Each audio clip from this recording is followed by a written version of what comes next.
All right. Good evening, everybody. Sorry for that, just a few second delay. We are broadcasting again. This is season 3 of the Field of Dreams. We're in the month of May, and we're going to finish out the first week tonight. And we'll see who takes it over maybe tomorrow and the rest of the week to finish out the month of May. Quick look at the standings. Lehigh leads Chico's by 2 in the Win Division. In the Earth Division, Liverpool and Dallas all knotted up with Manchester only 2 games behind. Mid-Michigan and Hadley Lake all tied up in the Water Division. And over in the Fire Division, we have got a fight going on. We got Vegas leading it. Edmonton, Canada, Chicago, all only 1 game behind. So this Fire Division, once again, is the division to watch. Seems every year. We're going to try and do a couple of quick games tonight. Bernie's here. Thank you, Bernie, for coming in. Hopefully, we get some more people joining us real soon. And we are going to get going here. Give me 1 second.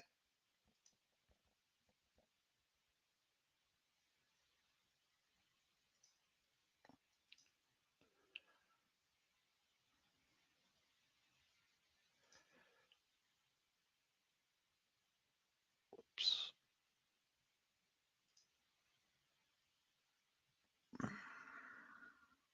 All right. So the first game we're going to do tonight, I was hoping MV would be around. We're going to go ahead and do his Manchester game because he doesn't get to see a lot of his uh, games being over in England. He's way behind us, so sometimes he gets to bed while we're broadcasting. So we're going to do the Manchester T-ville game. So let's get to it.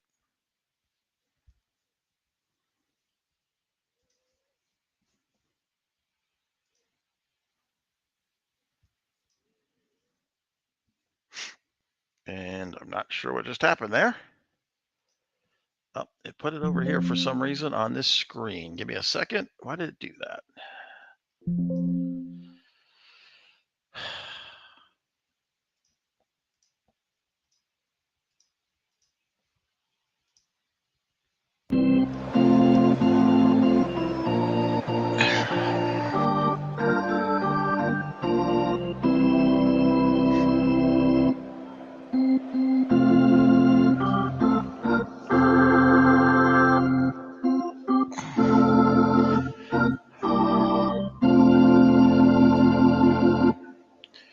All right, we're at Yankee Stadium tonight, home of the T-ville Bears.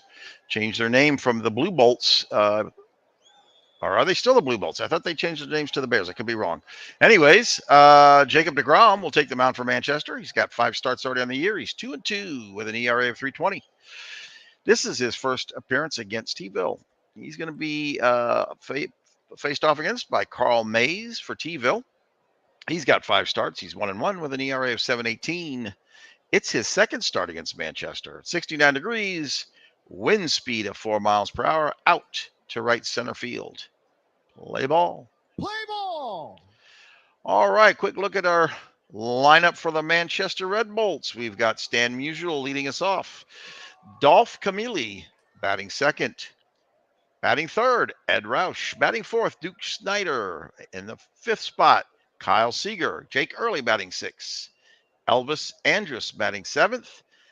Second baseman Billy Hernan batting 8th. And in the 9th spot, we've got left fielder Sherry McGee. On defense, excuse me, I got to check. Okay. On defense, we've got in left field, Billy Williams. Center field, Richie Ashburn. Right field, Lou Brock. At first base is Lou Gehrig. Roberto Alomar is playing second. Ernie Banks at shortstop. Ron Santo is third. Jason Kendall behind the plate catching. And he'll be receiving the pitches from Carl Mays.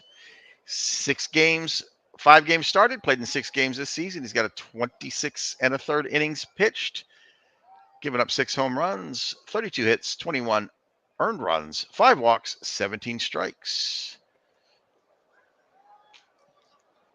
And I'm sorry, I'm trying to get.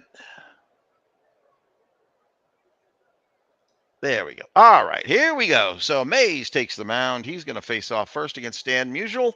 Stan Musial comes in batting a .333 average so far this season. No home runs for Musial yet this year. Here's the pitch to Musial. And this is a pop-up over to second base. Banks will get under this one and make the first out. That'll bring up Dolph Camilli, batting 191, 94 at-bats, 18 hits, 5 home runs. Low average, but decent amount of home runs so far this year. The pitch to Camilli. He goes down on strikes by Mays. That'll be the first strikeout of the game by Mays, as he now faces off against hard-hitting Ed Roush. Ed Roush comes in with a 337 average, 33 hits with 98 at-bats. He's also got 4 home runs. Here's the 0-1 pitch to Roush, and it's a hard shot, and that's gone. So there's another home run already for Roush. Early in the game, first inning, 300-footer over right field wall. His 5th of the season. And that'll bring up Duke Snider for the Manchester Red Bolts. Duke Snider comes in batting 216, 51 at-bats, and 11 hits. Here's the pitch to Snider. He sends a fly ball to right field. Brock has to give chase up to catch it.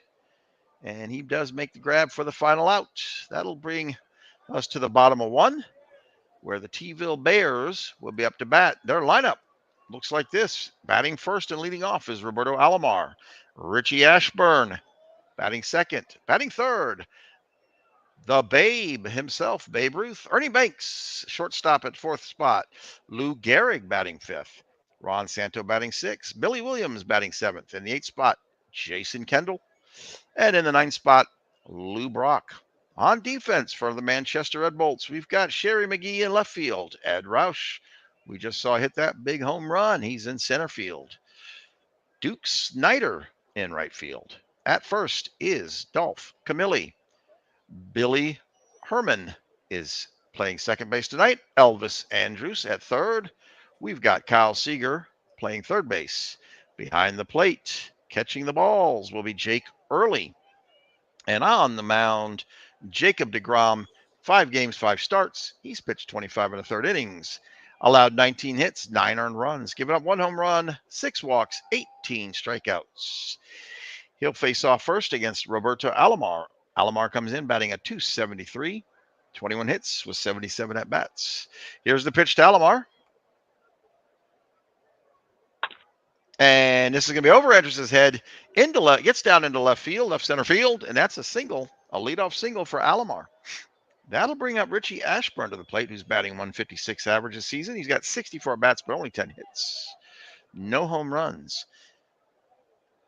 He digs in. Alomar taking a big lead at first. deGrom looks at him. Alomar's on his way. Was it a hit and run? Ashburn will pop this one up into foul territory. Camilli giving chase, but can't get to it. That gets into the stands, so he's going to have another shot at this. There's the 1-1 pitch to Ashburn. Alomar's on the run again. It's the throw from Early, but Alomar under the tag for his 5th stolen base of the season. So with no outs, Alomar standing on second. Ashburn facing the 2-1 pitch. Alomar's taking third. Early throws to Seager. Alomar steals third. 2nd stolen base today. All in the same at bat here. Wow, that's some speed there on that on the base pass right now for T-ville. Alomar now standing at third with no outs. I believe I heard Bernie. I missed your early stream. I didn't get to watch it live, but I replayed it. I heard your stat that runner that gets on first with no outs scores 70% of the time. I'd like to find out what that stat is when that runner makes it all the way to third with no outs. All right. Real quick, MV, welcome. Clue, Big Clue, welcome. Carlos came in time to watch your team. And Yoko, we're waiting for Yoko. Yoko got the game today from what I understand. And maybe he'll be doing some broadcasts soon. All right, Ashburn with a 2-2 pitch. Alomar on third. And this is going to be probably deep enough into right field for Alomar to tag and score. The catch is made by Snider to get Ashburn, but the runner does, in fact, come home. That'll tie the game up. We now see Babe up to bat. Babe is batting 301, 73 at-bats, 22 hits, 7 home runs. Here's the 0-1 pitch to Ruth. This is going to be into center field. He gets down in front of Roush for a base hit. Babe will turn this one into a double. His 8th double of the season. So T-ville means business. They're coming out hitting hard here early in the first. Ernie Banks comes up to the plate, batting .239 with 26 hits and 109 at-bats. Babe Ruth standing second, only one out. Ball 4. Banks gets walked base. by DeGrom. That put runners on first and second for Lou Gehrig, who's facing one out, batting .200 for the season. It's pretty low average for Gehrig. Only 8 hits with 40 at-bats. The righty DeGrom faces off against the lefty Gehrig. Here's the pitch. And Gehrig goes down on strike, so his offensive woes continue. Is not going to help his batting average at all. With 2 outs, that'll bring up Ron Santo, third baseman for the T-ville Bears. Batting .248, 27 hits and 109 at-bats, 5 home runs, 15 RBIs with 2 men on base. Here's the pitch. Santos send this one into deep left field. McGee has to take a few steps back, but he'll get under it, make the grab. We go to the top of 2. 1 run scored off of 2 hits and no errors. Leading it off for the Manchester Red Bolts will be Kyle Seager. Third baseman, comes in batting .241 average, 21 hits with 87 at-bats. The pitch from Mays to Seager, and this is going to get into center field for a single, a leadoff single for Gehrig. I'm sorry, for Seager, rather. Gehrig is playing first. Ernie Banks made a poor play on that. Couldn't get to it. Allowed Seager to make it to first. It was not an error. Just made a poor play on it. Got by him. Jake Early, the catcher for Manchester. He comes in with a .250 average. 84 at-bats at 21 hits. Seager taking a pretty decent lead. And he's not going to take off. Early sends this one in center field. Ashburn has to come up and grab that one. Seager retreats back to first. Elvis Andrus steps up to the plate. He's batting .280. He's got 26 hits with 93 at-bats. Here's the first pitch from Mays to Andrus. And that's going to get a grounder to Banks. He'll throw it to Alomar at second. He turns it. There's your 6-4-3 double play. That'll end the inning. No runs off of 1 hit. For T-ville, we're going to see batters 7, 8, 9. Billy Williams is up to bat. He's only batting a .181, 13 hits and 72 at-bats. DeGrom digs in and throws this pitch, and it's a hard grounder to Andrus, who fires over to Camilli at first. He makes the grab for the first out. Jason Kendall batting a whopping .413, 31 hits, 75 at-bats. He's having a fantastic early season. No home runs with all those hits, but when you're hitting like that and getting on base, that's all you need to do. Here's the 1-2 pitch to Kendall, and that's not going to be a base hit. Herman will grab the grounder, throw it over to Camilli for the second out. Lou Brock, the 9th batter in the lineup for T-ville, batting a .127. So T-ville's a little bit all over the place on their batting averages. Some doing great, some not so great. He's got 7 hits and 55 at-bats. The pitch to Brock, and this is going to get it. This is going to be a hit. In fact, Brock is going to turn one and turn this into a double, his 3rd double of the season. He got that ball a hard hit, a roper into left field, got down before McGee could get to it. So with Brock on second, Alomar steps up to the plate, leadoff batter for T-ville with 2 outs. He is 1 for 1. He got a base hit on his first at bat. He'll send this one into deep right field. Snyder back towards the track, makes the grab for the 3rd out. We go to the top of 3, all knotted up, 1-1. T-ville will see batters 8, 9, and then they'll wrap back around to the top of the lineup. Billy Herman will lead it off for Manchester, batting .143, 2 hits, 14 at-bats. He must be a platoon player. He's going to get a base hit. This is going to get past Alomar, down into right center field. Herman with a leadoff single. That'll bring up the last hitter in the lineup for Manchester, and that's Sherry McGee. Sherry McGee's batting a .179. He's got 10 hits, 56 at-bats. The pitch from Mays to McGee. McGee, a dribbler towards second base. Banks will pick it up, toss it to Alomar, who then fires over to Gehrig. It's a 6-4-3 double play.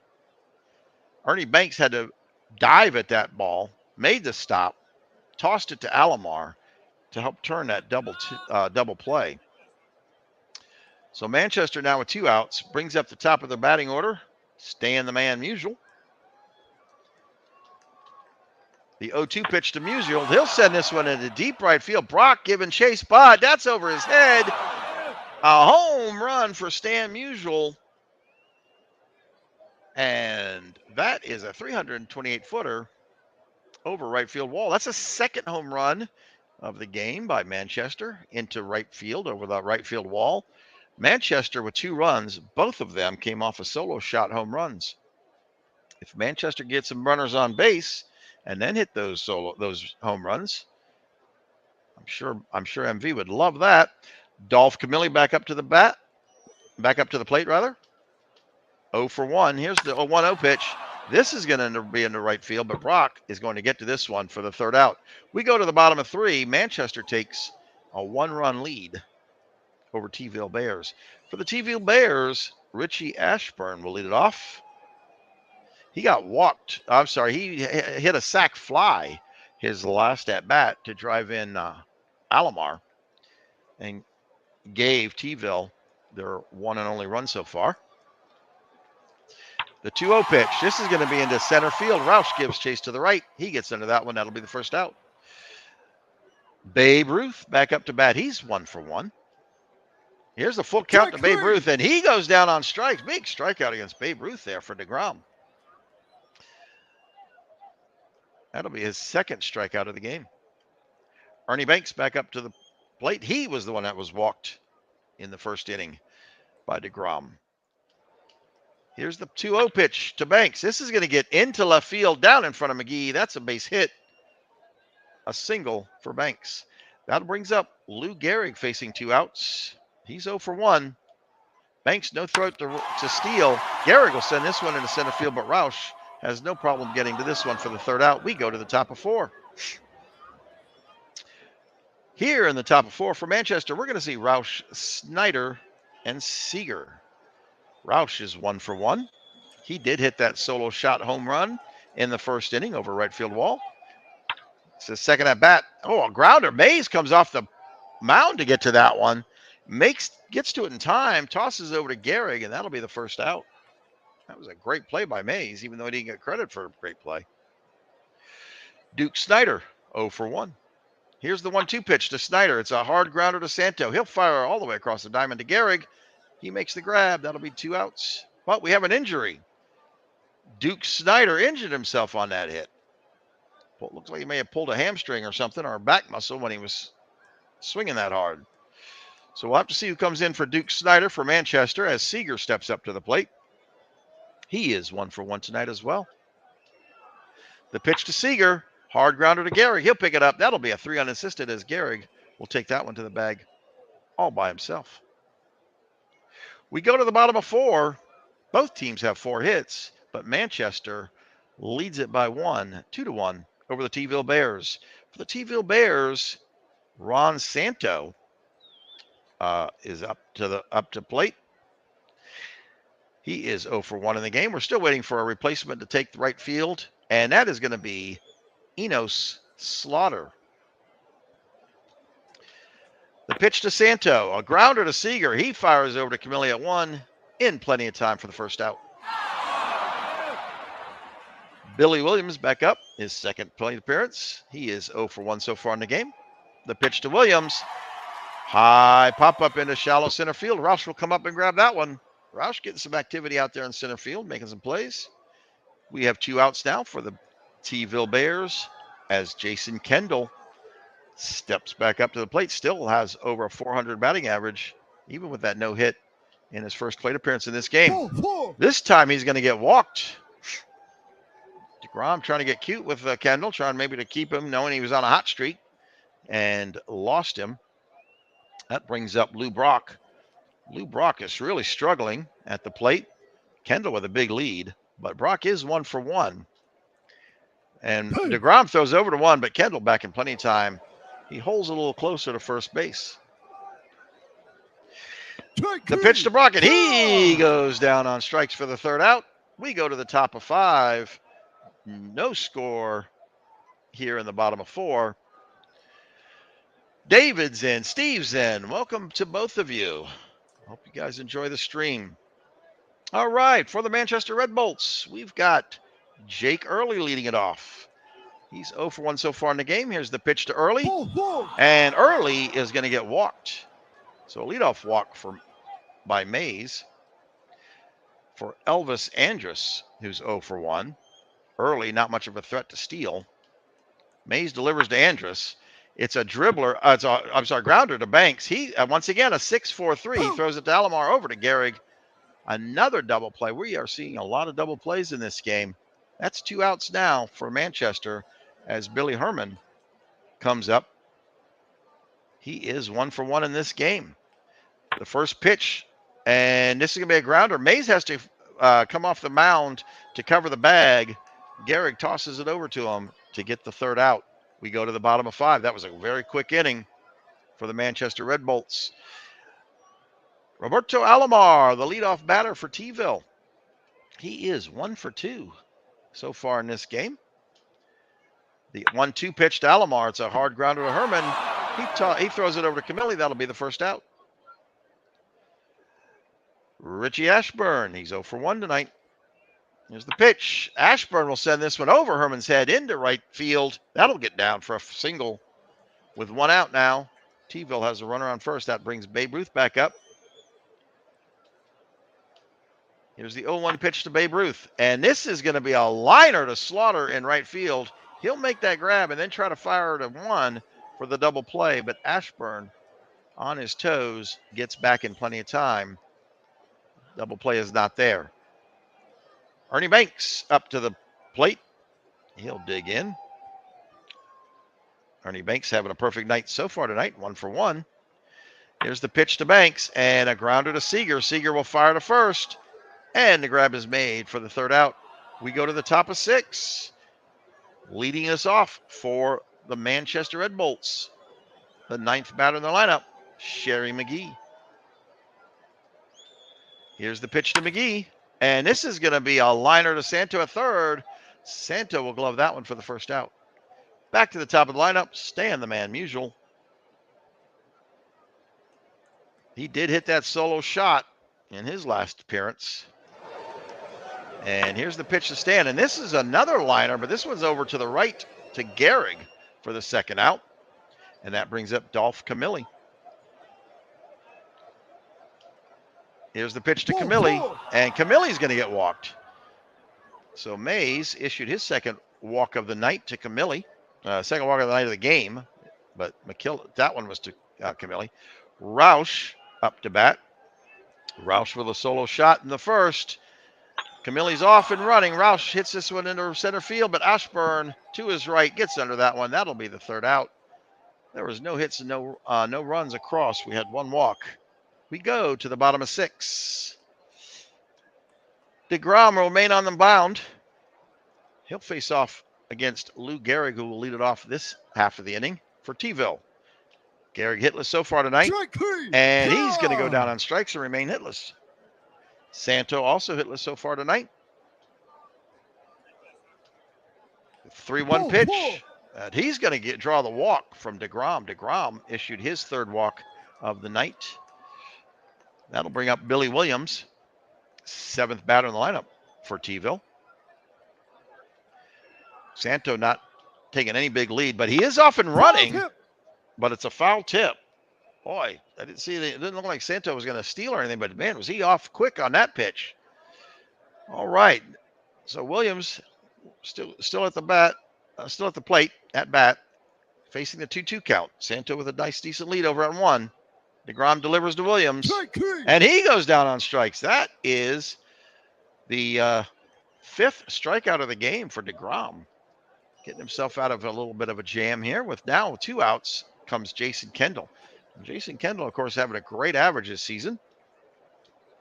Here's the pitch to Kendall, and his average is going to continue because he just got himself a base hit. Got past Andrews between short and third for a single. Santo will round second and make it all the way to 3. That puts runners on the corners for T-ville as Lou Brock steps up to the plate. Lou Brock, who is struggling with his average this year, but he does have a hit so far tonight. And Mark Eichhorn is coming in to pitch. He comes in. He's played in 12 games so far this season and pitched 12 innings. He comes in for an inning a game, I guess. Was allowed 13 hits and 6 earned runs.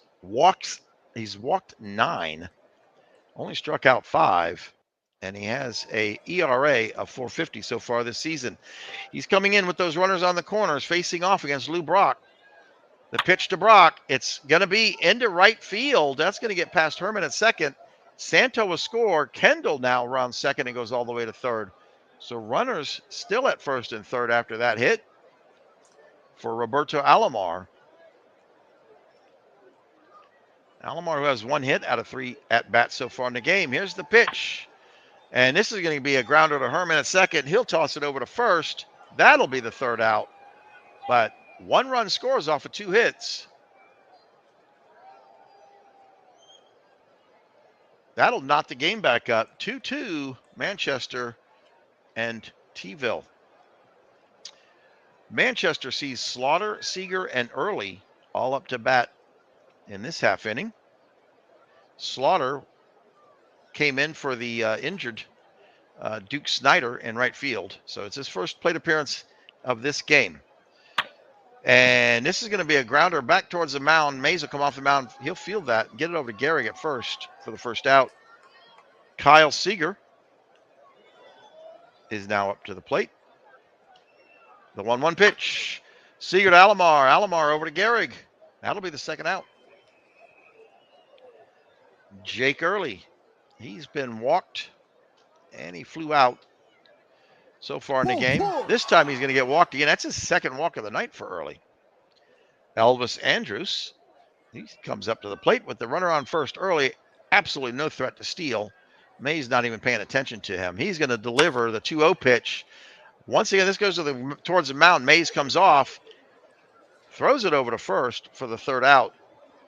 We go to the bottom of 7. And once again, something's going on with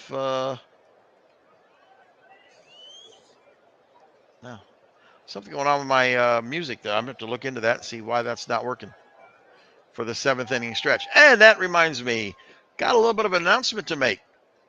So it turns out a major beer company has reached out to the Red Bolts of Manchester and the Red Shirts of Chicago. And you got to give me a minute here. Did I lose it? I hope I didn't lose this. Oh, no, I lost it. Give me 1 minute, please.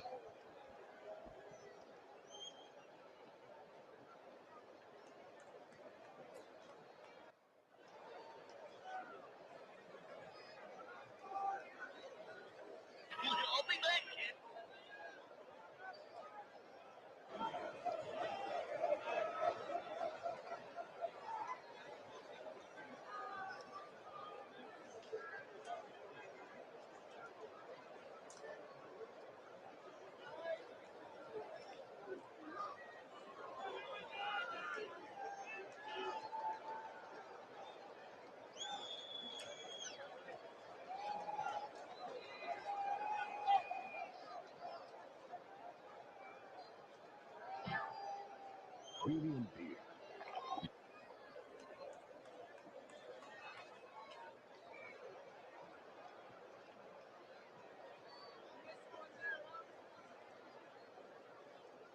All right, I apologize for that. We're back. So it turns out a major beer company has reached out to the Red Bolts of Manchester and the Red Shirts of Chicago and have created a special beer that is going to be exclusively sold at their stadiums. And they have agreed to make that announcement tonight. They've sponsored tonight's broadcast, and we get to play the first commercial for this beer. Premium beer. You downed a Red Dog. You've chugged a Red Wolf. Now open your mouth and wrap your lips around a Red Cock. Redcock's foamy head will leave you breathless. Redcock goes down easy, and it's never hard on your throat. So reach into that box and wrap your fingers around a long neck Redcock. You can shake it and spray it all over. Remember, you can't beat a Redcock. Just look for the label with the big red pecker on the front.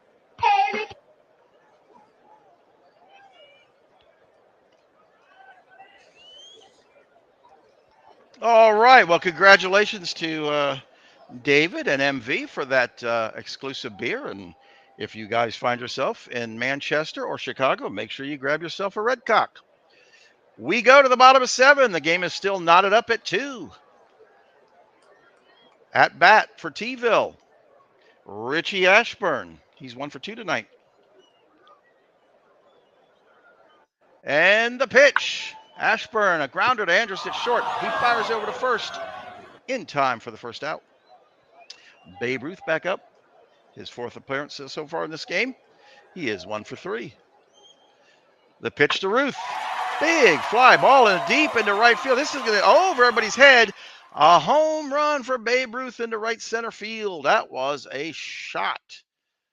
372-footer for Babe Ruth's 8th home run of the season. That will put T-ville up by a run. Ernie Banks now up to the plate. And here comes Addison Reed to pitch. Addison Reed will come in, making his he's been in 14 games so far this season. He's also pitched 14 innings. So once again, 1 inning per game. 19 hits, 6 earned runs, 1 home run. He's struck out 13 and walked 3. He's got a 386 so far in this season. Reed delivers to Banks. Banks with a grounder to Herman at second. Over to Camilli. That'll be the second out. Gehrig, facing 2 outs, steps up to the plate. Has not gotten a hit so far tonight. And his woes continue as he strikes out again. That was the 2nd strikeout in a row for Lou Gehrig. And you can hear the crowd's disappointment in Gehrig. We go to the top of 8, where Manchester now trails by 1. Manchester with 2 runs and off of 4 hits and have committed no errors. They've left 2 on base. For the Bears, they've got 3 runs off of 8 hits, no errors, and they've left 8 on base. So T-ville out hitting Manchester in this game. Manchester comes into the game 13 wins, 13 losses. The Bears come in 11 wins, 16 losses. Mays delivers to Herman. He goes down on strikes. That's the 2nd strikeout of the game for Carl Mays. Sherry McGee back up to the plate. He still has not gotten a hit in this game. And his woes will continue as he goes down. So Mays with 2 strikes in a row now faces off against Stan the Man Musial, back to the top of the lineup for the Red Bolts. Mays delivers to Musial. It's a hard grounder to second. Alomar gets over to that in time. Throws over to Gehrig for the 3rd out. That'll end that inning. Once again, Manchester can't get anybody on base. Manchester unable to do much of anything since the 3rd inning. We're going to the bottom of 8 as Reed now faces off against Ron Santo. Here's the pitch to Santo. Fly ball into center field. Roush to his right. He makes the grab. That'll be the 1st out. That brings up Billy Williams. He's 0 for 3 tonight. No hits for Williams. This is going to be in big, deep fly ball in left field. Oh, and it's gone over left field wall for Billy Williams. Home run number 2 for Billy Williams, 308 feet over a wall that says it's 457 feet back. I don't make the game. I just call from it. And this game is all nothing but home runs. I think, if I'm not mistaken, all but 1 run from these 6 have come off of home runs, if I'm not mistaken. The only run that I know was we had a sac fly that brought home a runner in the 1st. Other than that, I think it's been all home runs. Jason Kendall steps up to the plate, but we got time as Jerry Blevins comes in from the bullpen. 13 games, 7 2/3 innings pitched, 11 hits, 7 earned runs, 2 home runs, 5 strikeouts, 4 walks, an 8.22 ERA. Is definitely not something to brag about. but they're down by 2, so why not bring him in now? It's a grounder. Blevins has to come off the mound to cover the bag.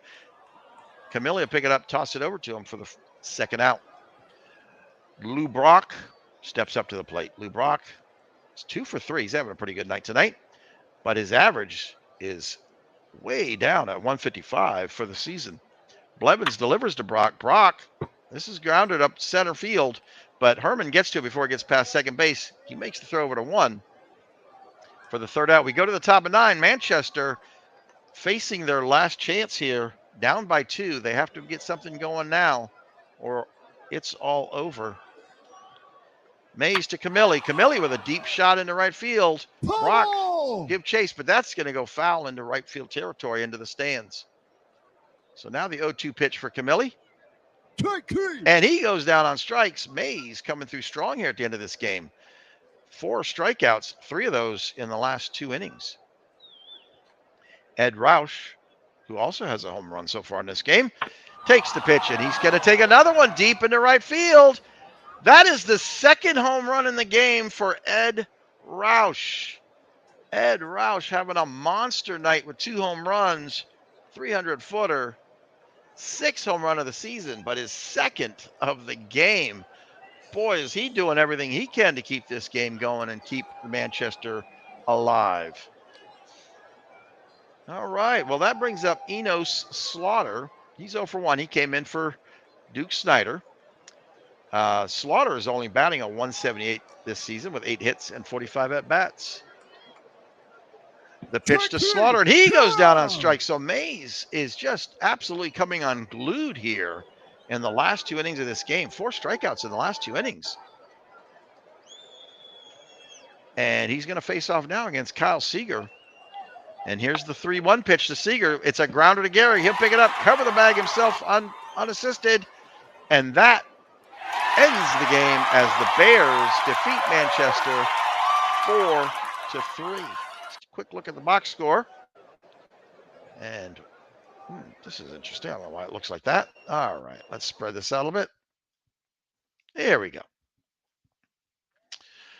All right, Manchester had 5 hits and 3 runs. T-ville had 9 hits and 4 runs for Manchester.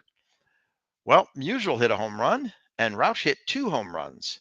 So all 3 runs for Manchester came off of home runs. Over for T-ville, Ruth hit a home run. Williams hit a home run.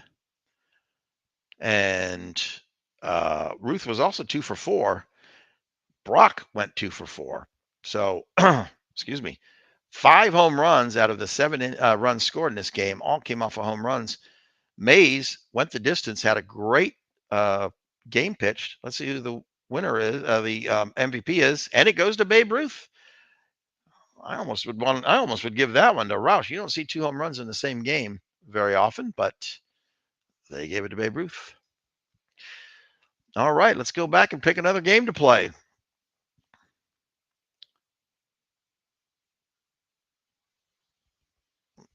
Well, that don't look right.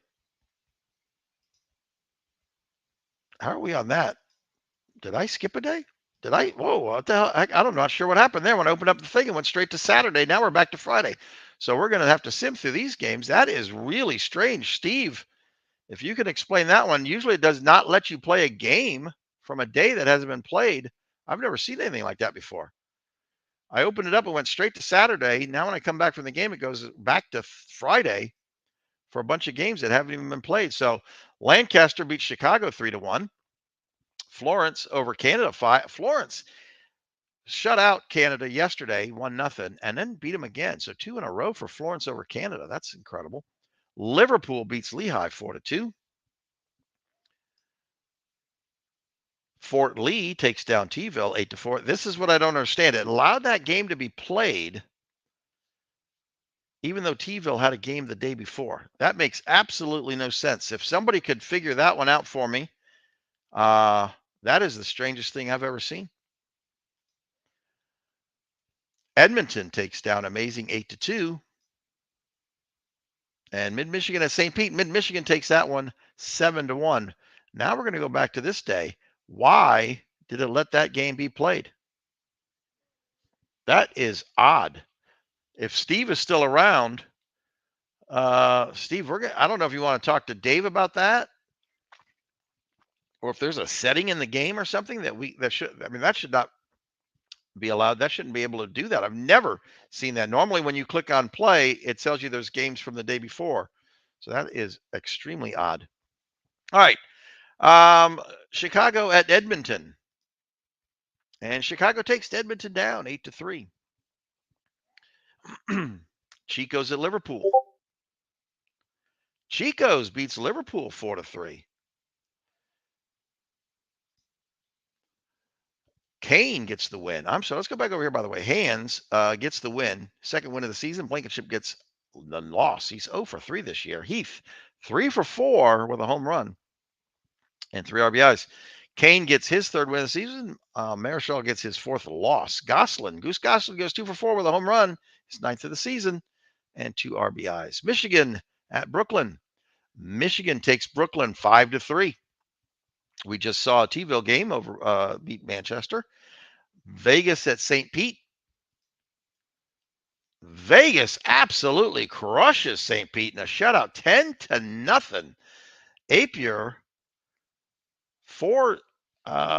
his fourth win of the season, no losses. Darvish goes 0-1. Cepeda, 3-4 and a home run.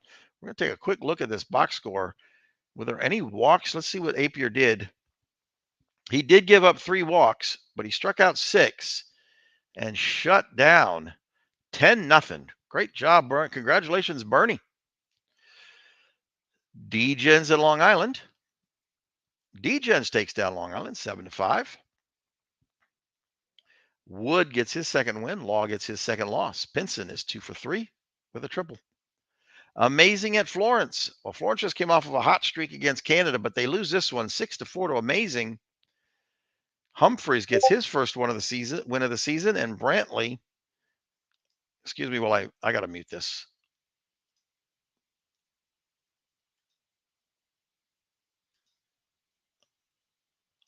Oh, there we go. Okay. Brantley gets his second loss. Kipnis goes 1-2 with a home run and a stolen base. Lehigh at Hagerstown. Hagerstown takes down Lehigh. So Lehigh went on a two-game losing streak, loses 5-1. Butcher with his second win. Luque with his 5th loss. Fletcher goes 2-3, a home run, and 3 RBIs. Dallas at Cleveland. Dallas beats Cleveland 12-7. Yeah, exactly, Clue. That's a Miami-Dade resident. Exactly. Comes from Miami. When you do it in Miami, things happen. Weird things happen from Miami. At Alt-Rock gets his 4th loss. Maddox gets his 5th win. Flood goes 3-for-5, 2 doubles and a stolen base. Hadley Lake.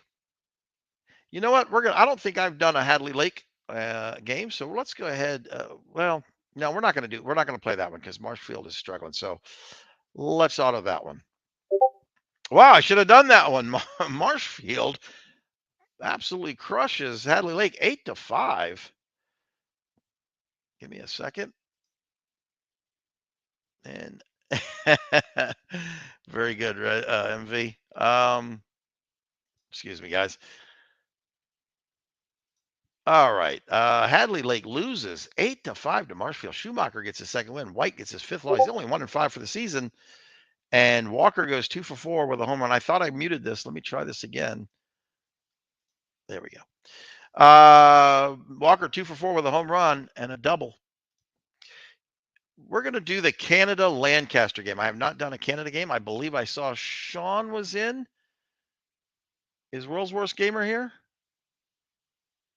If he's not, I might not do it.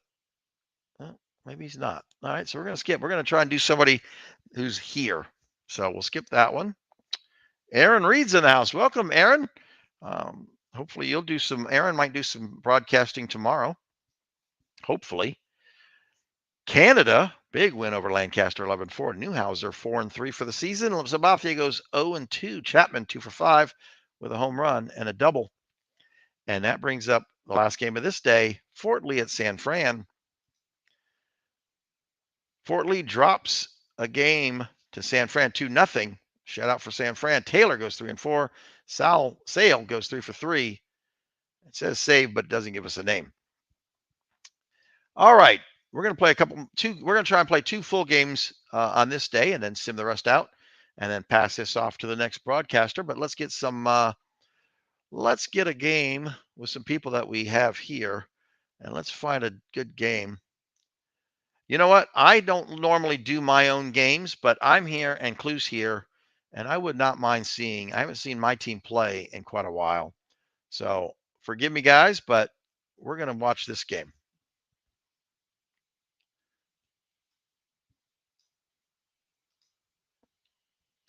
This keeps dropping over this way for some reason.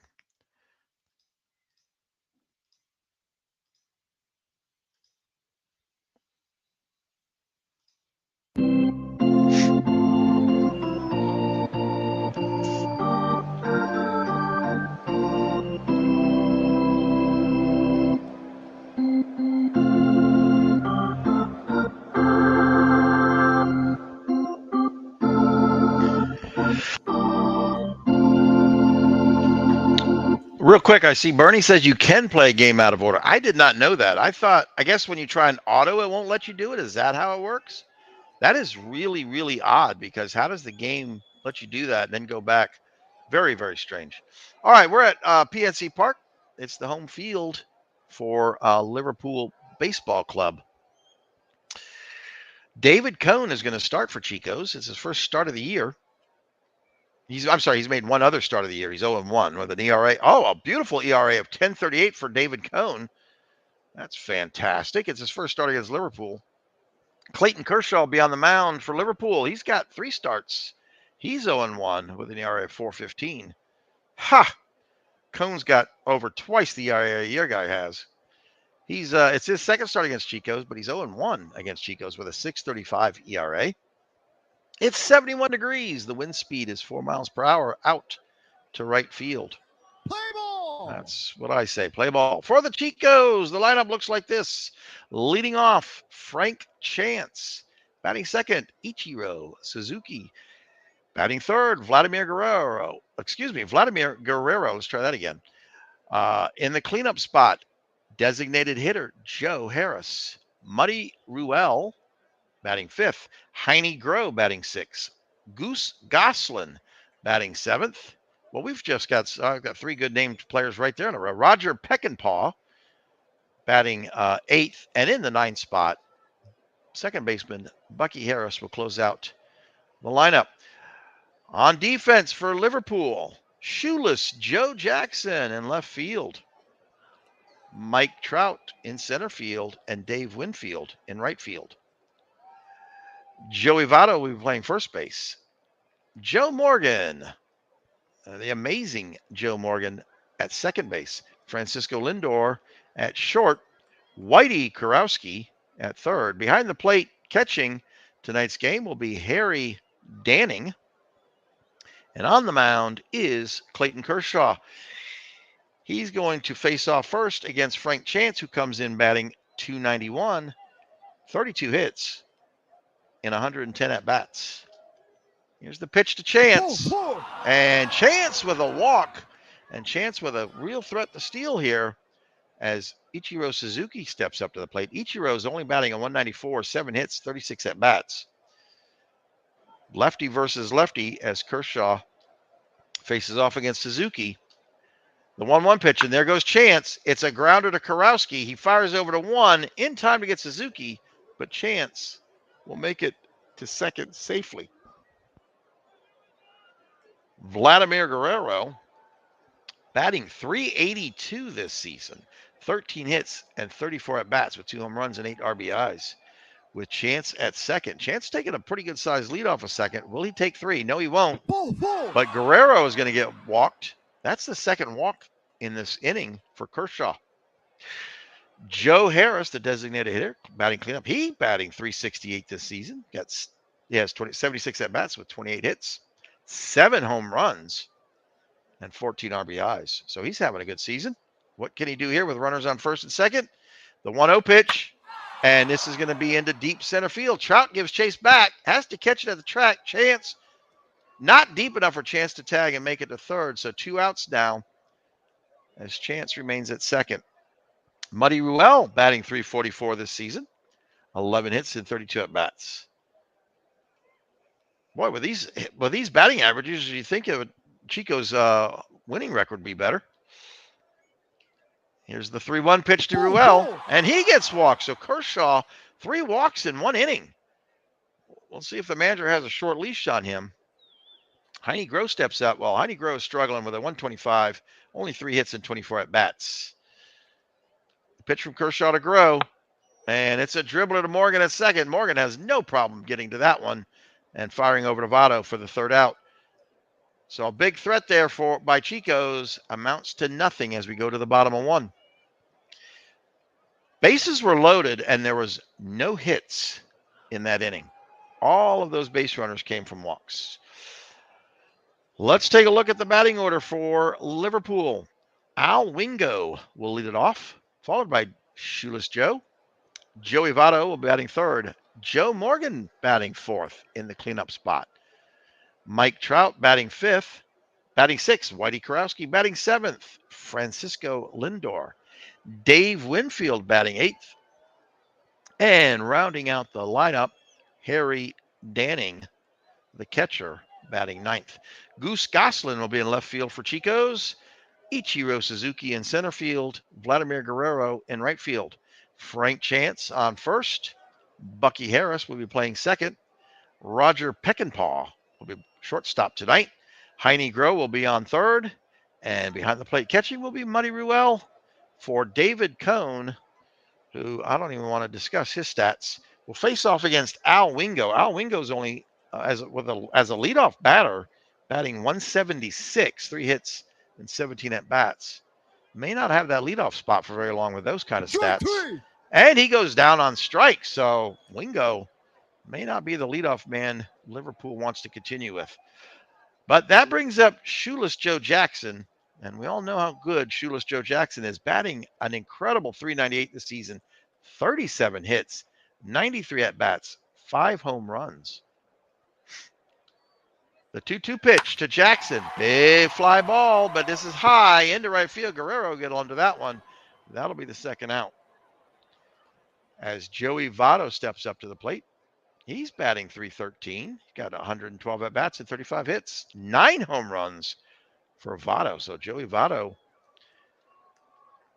making use of the long ball this season so far.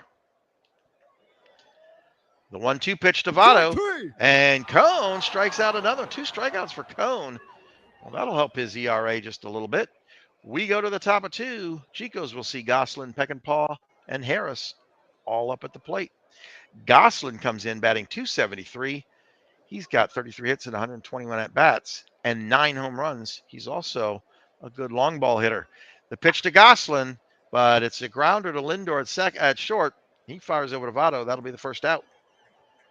Roger Peckinpah with a 172 average, 5 hits with 29 at-bats. The pitch to Peckinpah, and he goes down on strikes. That's Kershaw's first strikeout of the game. Bucky Harris steps up to plate, batting .202, 20 hits, 99 at-bats. Kershaw delivers to Harris. Fly ball into shallow center field. Trout runs up, makes the grab as Chico's goes down quietly and quickly to end the top half of the 2nd inning. Here in the bottom of 2, we're going to see Morgan lead off for Liverpool. Morgan with a .261 average, 18 hits and 69 at-bats. The pitch to Morgan, and he's going to get walked by Cone. Wonderful leadoff walk there by Cone. That sees the hard-hitting Mike Trout comes in batting .296, 98 at-bats, 29 hits, 4 home runs, 25 RBIs. Cone will face off against Trout as Morgan is taking a gigantic lead at first. Cone doesn't go to 1. Instead, he delivers the pitch.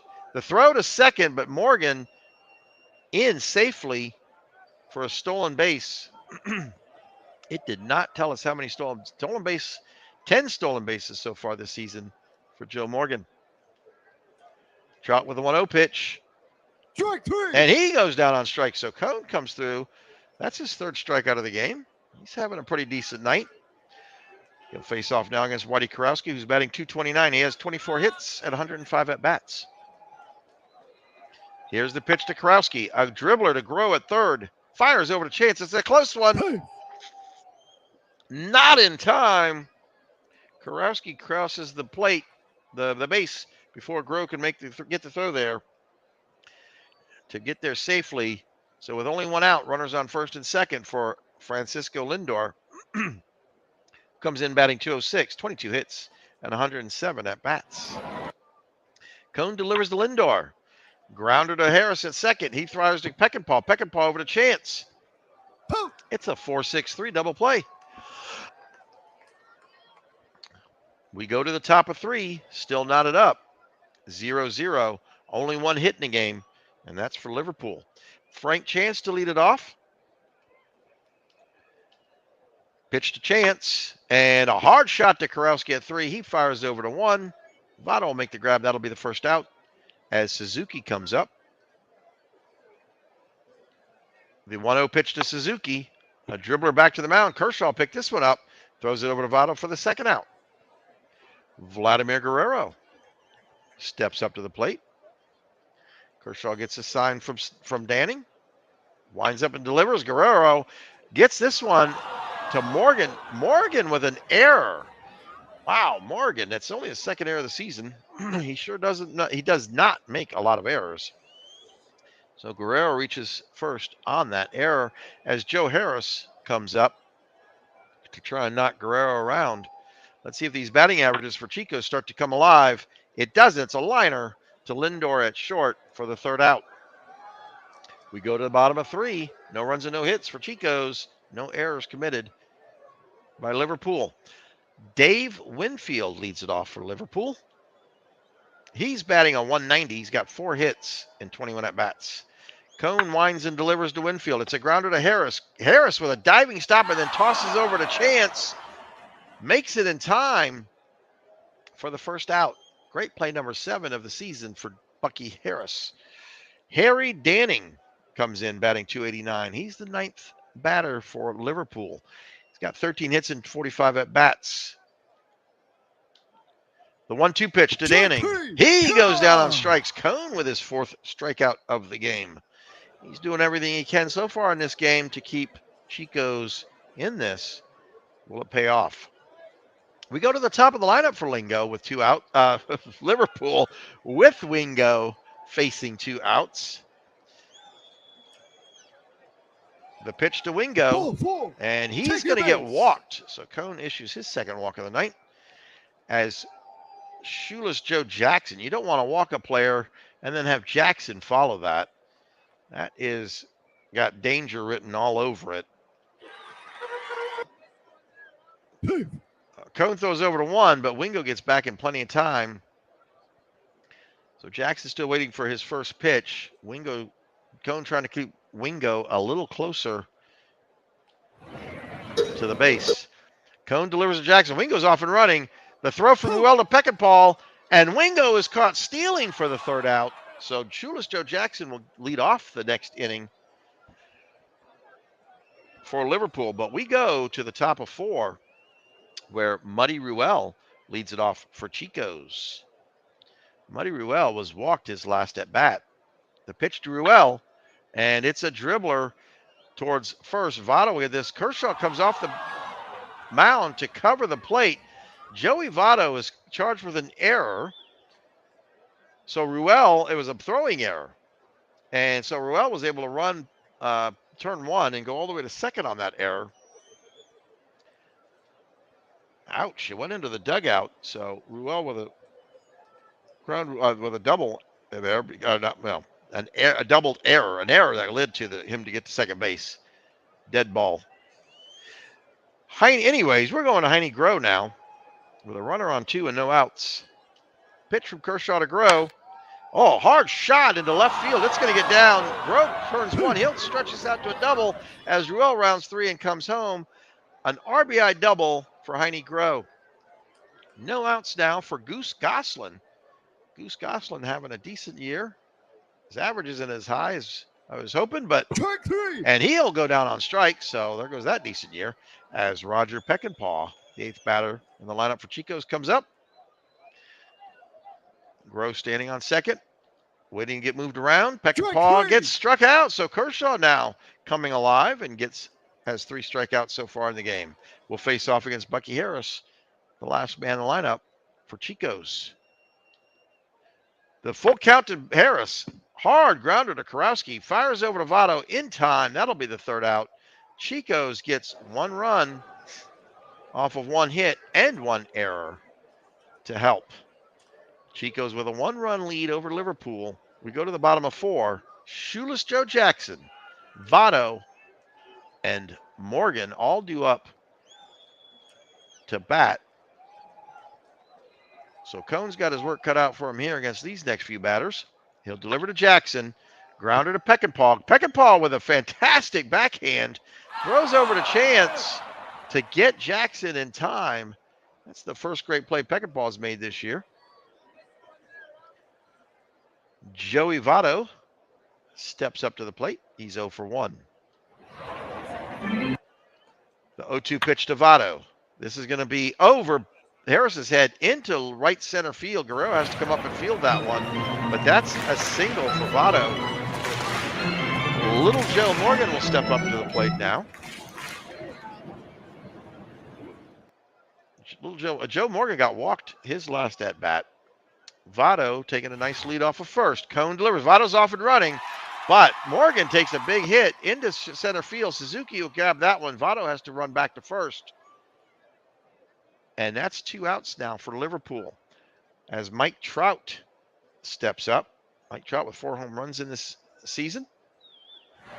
With that runner on 1, Votto still taking a big lead. Cone delivers to Trout, and Trout gets walked. So once again, Cone walking runners for Whitey Kurowski, who's now up to the plate.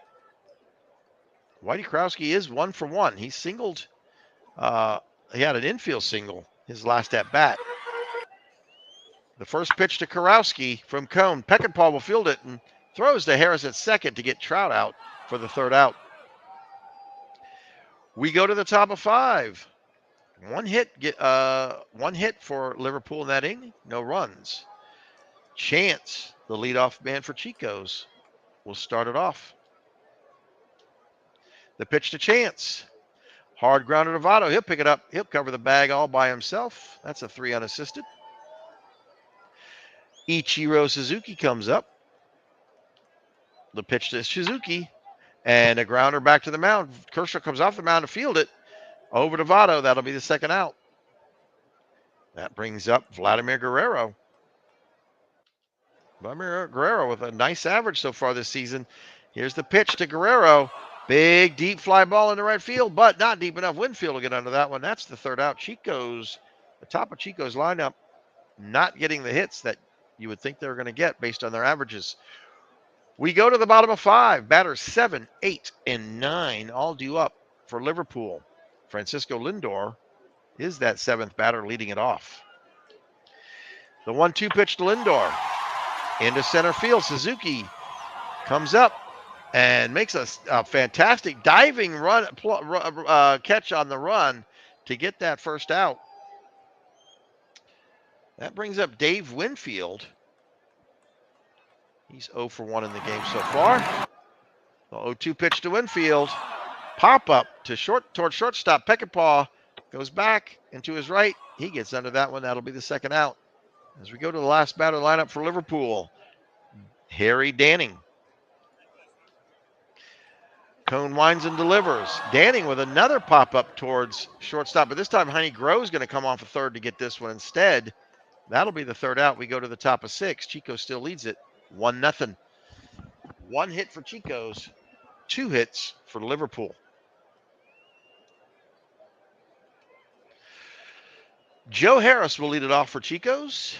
He is 0 for 2 tonight, but he's got a nice 359 average of the season, and he's going to get a walk. So a leadoff walk for Kershaw. Kershaw issued a bunch of walks in the 1st inning, then came back and started striking people out. Is he back to walking again? Well, let's find out as he faces off against Johnny Bench. Now, I'm not sure when or why Johnny Bench came into the game. I'm 90% positive he did not have an. In fact, I know he didn't. So he came in for. I did not see a message come up regarding a an injury. All I can assume is maybe Muddy Ruel went down and Bench came in.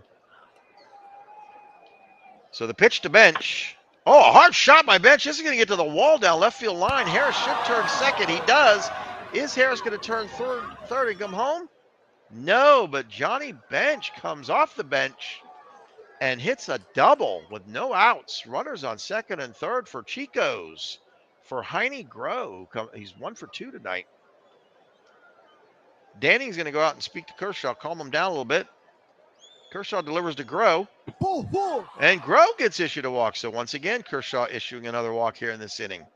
2 walks so far here in the 6th inning. Loads the bases with no outs for Goose Goslin.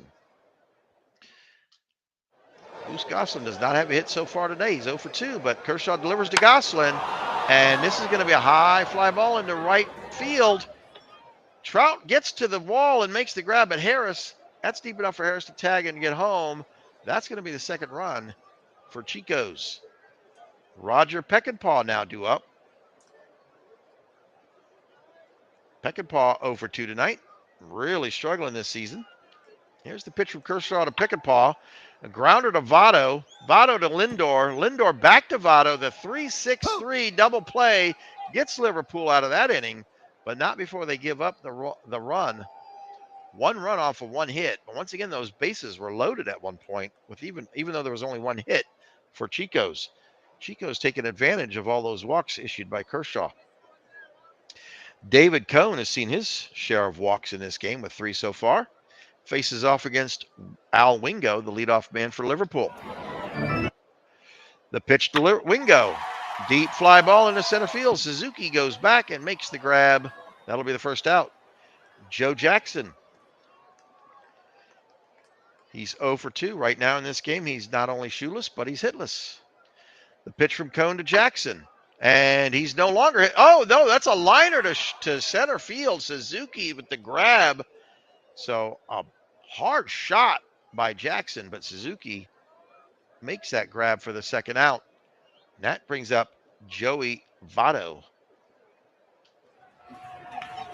Cone delivers to Votto. Hard shot. This is going to get down in front of Guerrero into right field. Votto with a single. That's his second hit of the game. And that brings up Joe Morgan. Liverpool trailing by 2. Trying to get Votto, who with 2 outs now, Votto was able to get on base. Morgan trying to get him around. Closes up this gap. This is going to get past Bench. Votto is going to get to second. It was a wild pitch by Cone. No shocker there. Joe Morgan facing a 2-2 pitch. Runner on second. Cone delivers to Morgan. And Morgan goes down on strike, so a big strikeout there for Cone to end that inning. We go to the top of 7. As Bucky Harris, the 9th batter for Chico's, will lead it off. And Felipe Rivero is coming in to pitch for Liverpool. Let's take a look at Rivero.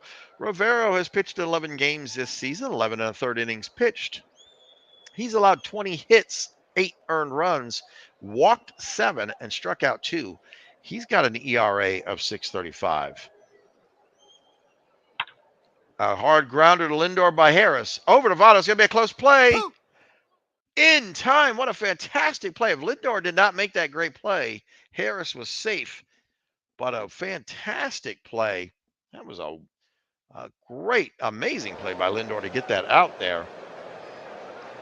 That goes back to the top of the lineup for Chico's. We see Frank Chance.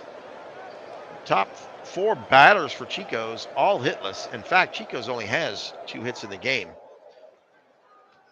Here's the pitch to Chance. A big deep fly ball to Chance, but this is going to be into the corner in left field.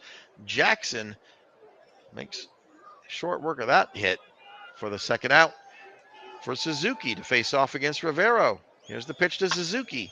A dribbler past the mound. Morgan comes up off a second to grab it.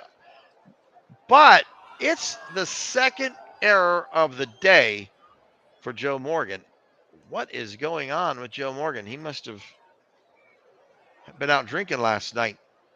Suzuki was able to get to second because of that poor throw by Joe Morgan. So with 2 outs now facing Vladimir Guerrero, runner on second. Rivero goes back to second. That was a close one, but Suzuki was able to dive back to the base to get there safely. You don't see throws back towards second too often, but Rivero did it. Now delivers to Guerrero, and he issues a free pass to Guerrero. They don't want to face him. I don't blame him, but Harris is having a good season as well. So we'll see what happens here after issuing Guerrero the intentional walk. And Harris gets walked by Rivero. Boy, the walks are coming from all over the place on Liverpool's pitching staff. That's the second walk of the night already for Rivero. He just came into the game. Johnny Bench, who came in and hit that hard shot down left field wall, with bases loaded. Is Bench going to continue that? Danning out to talk to Rivero. The 2-2 pitch to Bench. And Bench goes down on strikes. Boy, Rivero got himself out of the hole in that one. We go to the 7th inning stretch.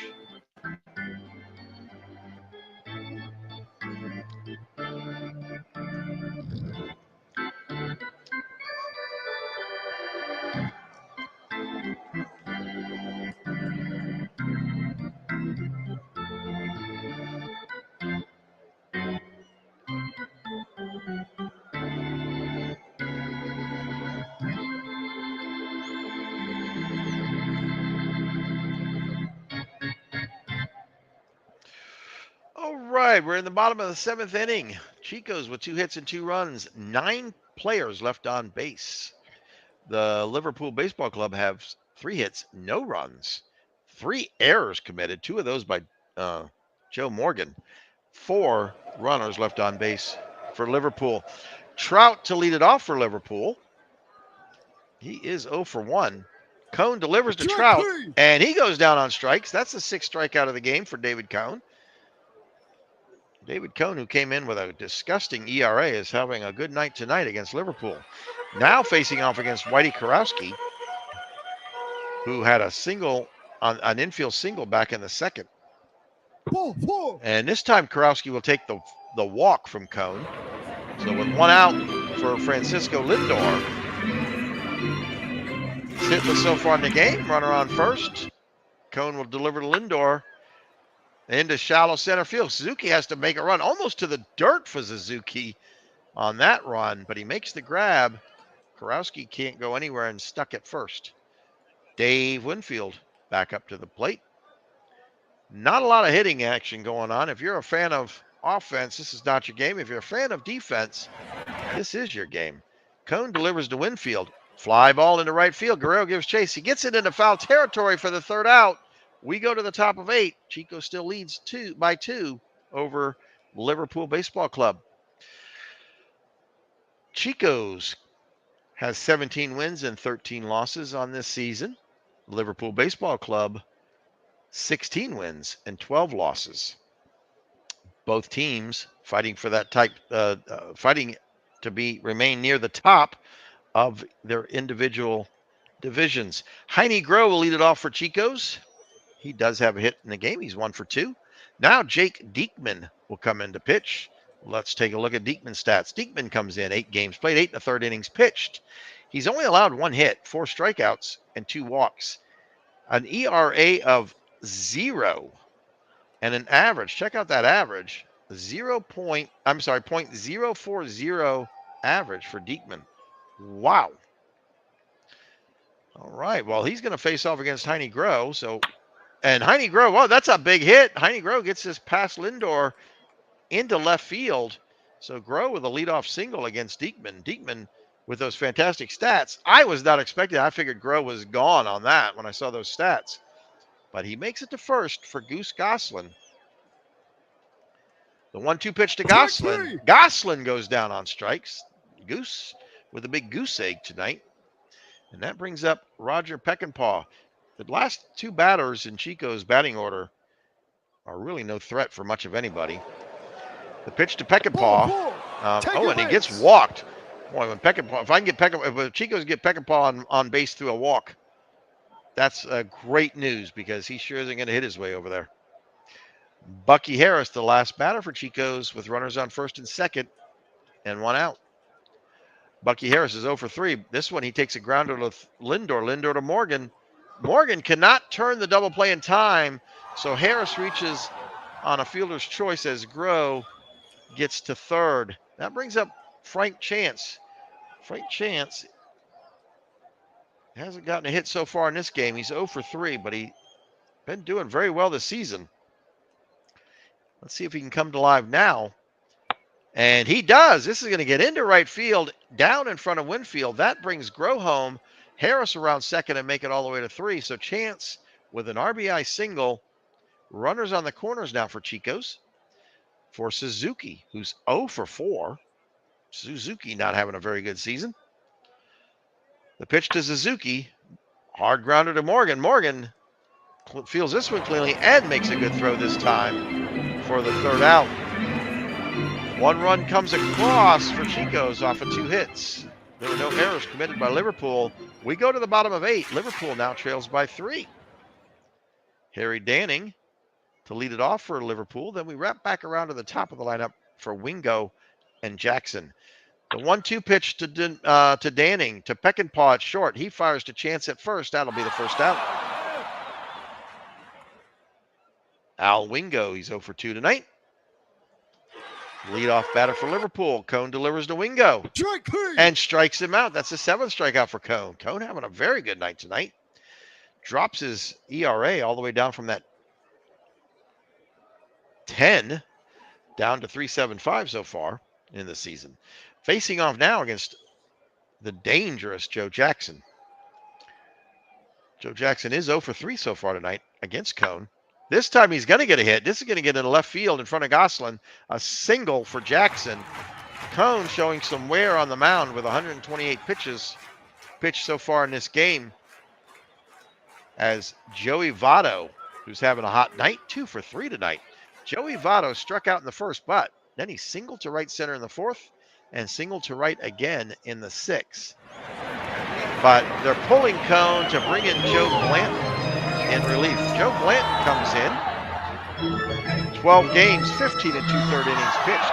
He's allowed 13 hits, 7 earned runs, 4 home runs, 9 walks, 12 strikeouts.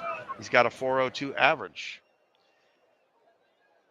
Comes in with a 3-run lead for Chico's. He needs to hold them here. Here's the pitch to Votto, and that's a base hit into right field in front of Guerrero. Jackson rounds second with his speed and makes it to third. So with 2 outs, that's the 3rd hit of the day for Votto.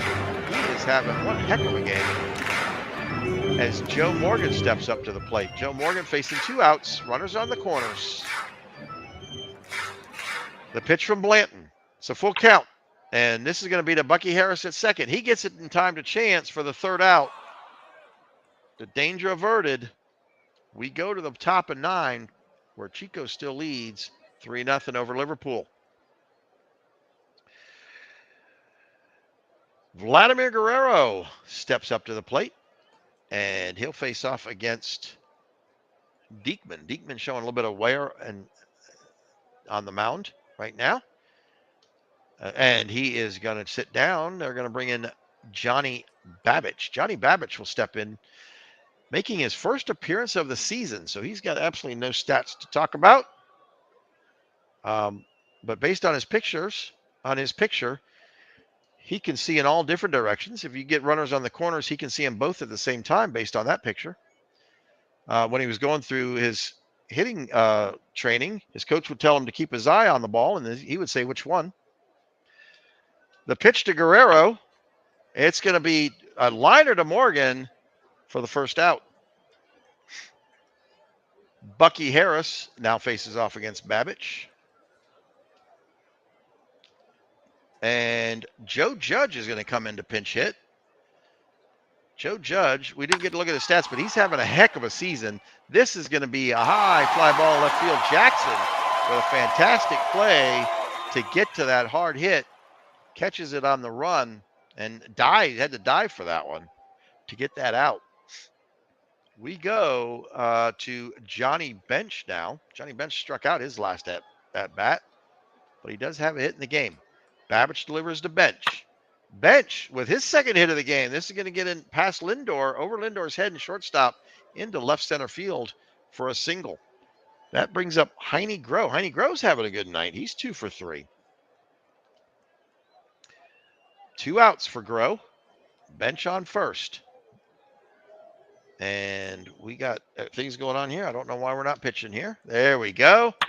And a grounder to Kurowski. Kurowski will fire over to second and get bench out for the 3rd out. We go to the bottom of 9. This is the last chance for Liverpool as they trail by 3. Both teams with 5 hits. But Liverpool has 3 errors, which really cost them a couple of runs in this game. Chicos have left 12 on base. They got to figure out a way to not leave so many on base and score more runs. Meanwhile, Liverpool has left 7 on base. Here comes Kenley Jansen in to close out the game.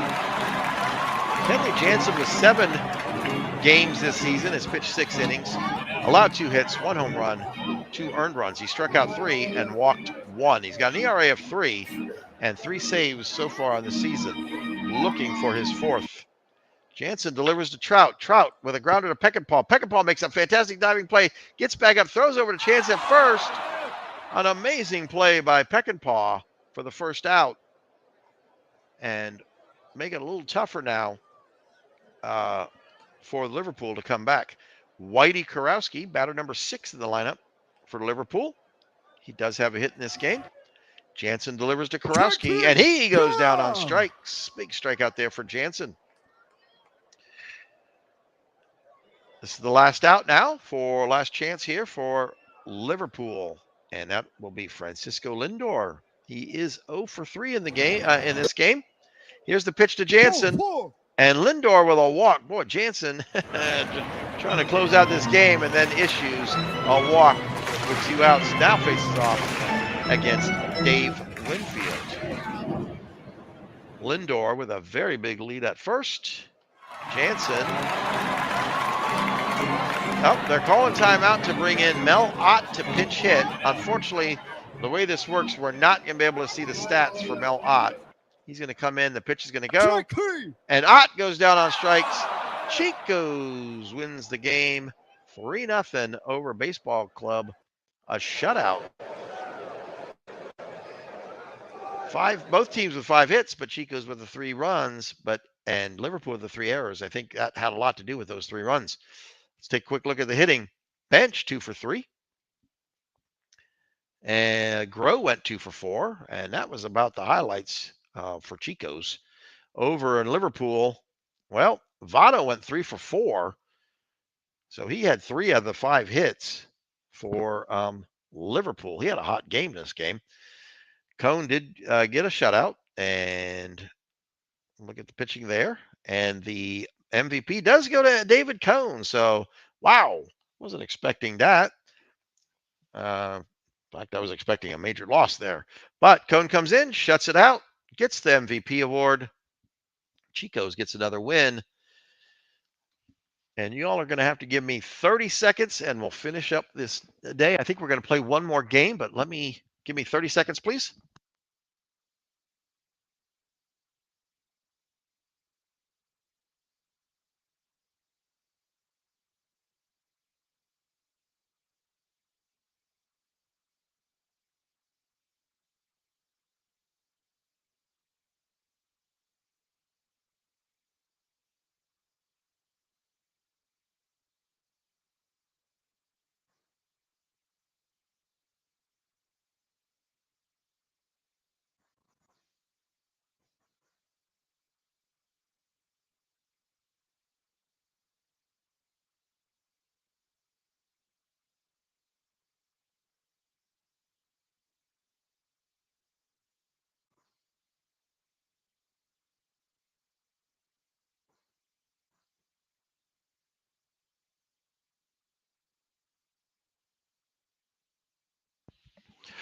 All right, we are back. I apologize.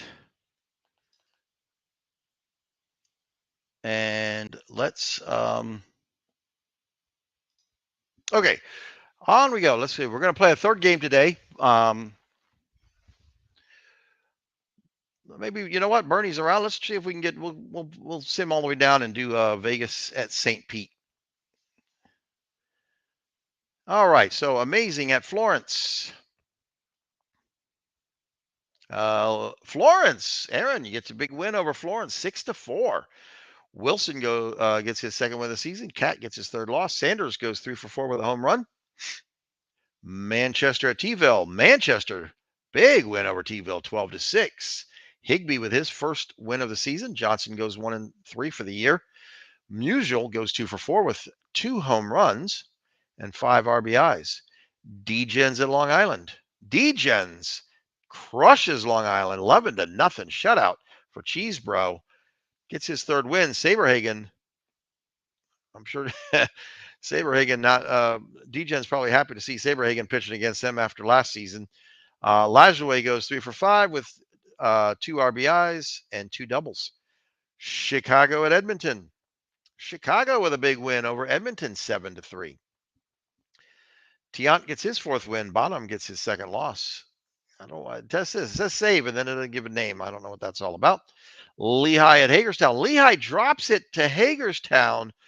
Hagerstown 6. Lehigh 4. Wright goes 2-1.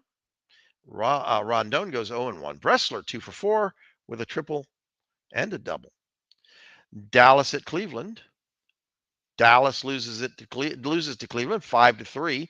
Owen gets his first win of the season to go 1-4. Seacott gets his second loss. He's 3-2. Tolan goes 1 for 3 with a home run and a walk.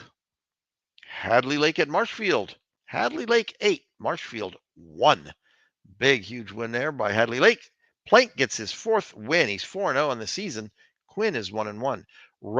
Pete Rose goes 4 for 4 with a double and a stolen base. Canada at Lancaster. Canada shut out again. That's his second shutout in 3 days, or within 4 days. I think it was a shutout was on Thursday that Bernie broadcast. Lancaster 1-0. Tony 4-2. Richard 4-3. Once again, save, but whatever. Mid-Michigan at Brooklyn. And a close one. Brooklyn takes it 7-6. So Brooklyn trying to hang on in there, but they are 6.5 games back in their division. Givens goes 2-1 on the season as Davinsky drops to 0-1. There's a save. This time we get to see it. Doss with his second. Now we're going to go off to play Vegas at St. Pete. I've not had a chance to call a Vegas St. Pete game, so I like to call games that I haven't had a chance to see the opponent, the players yet, the teams. And off we go.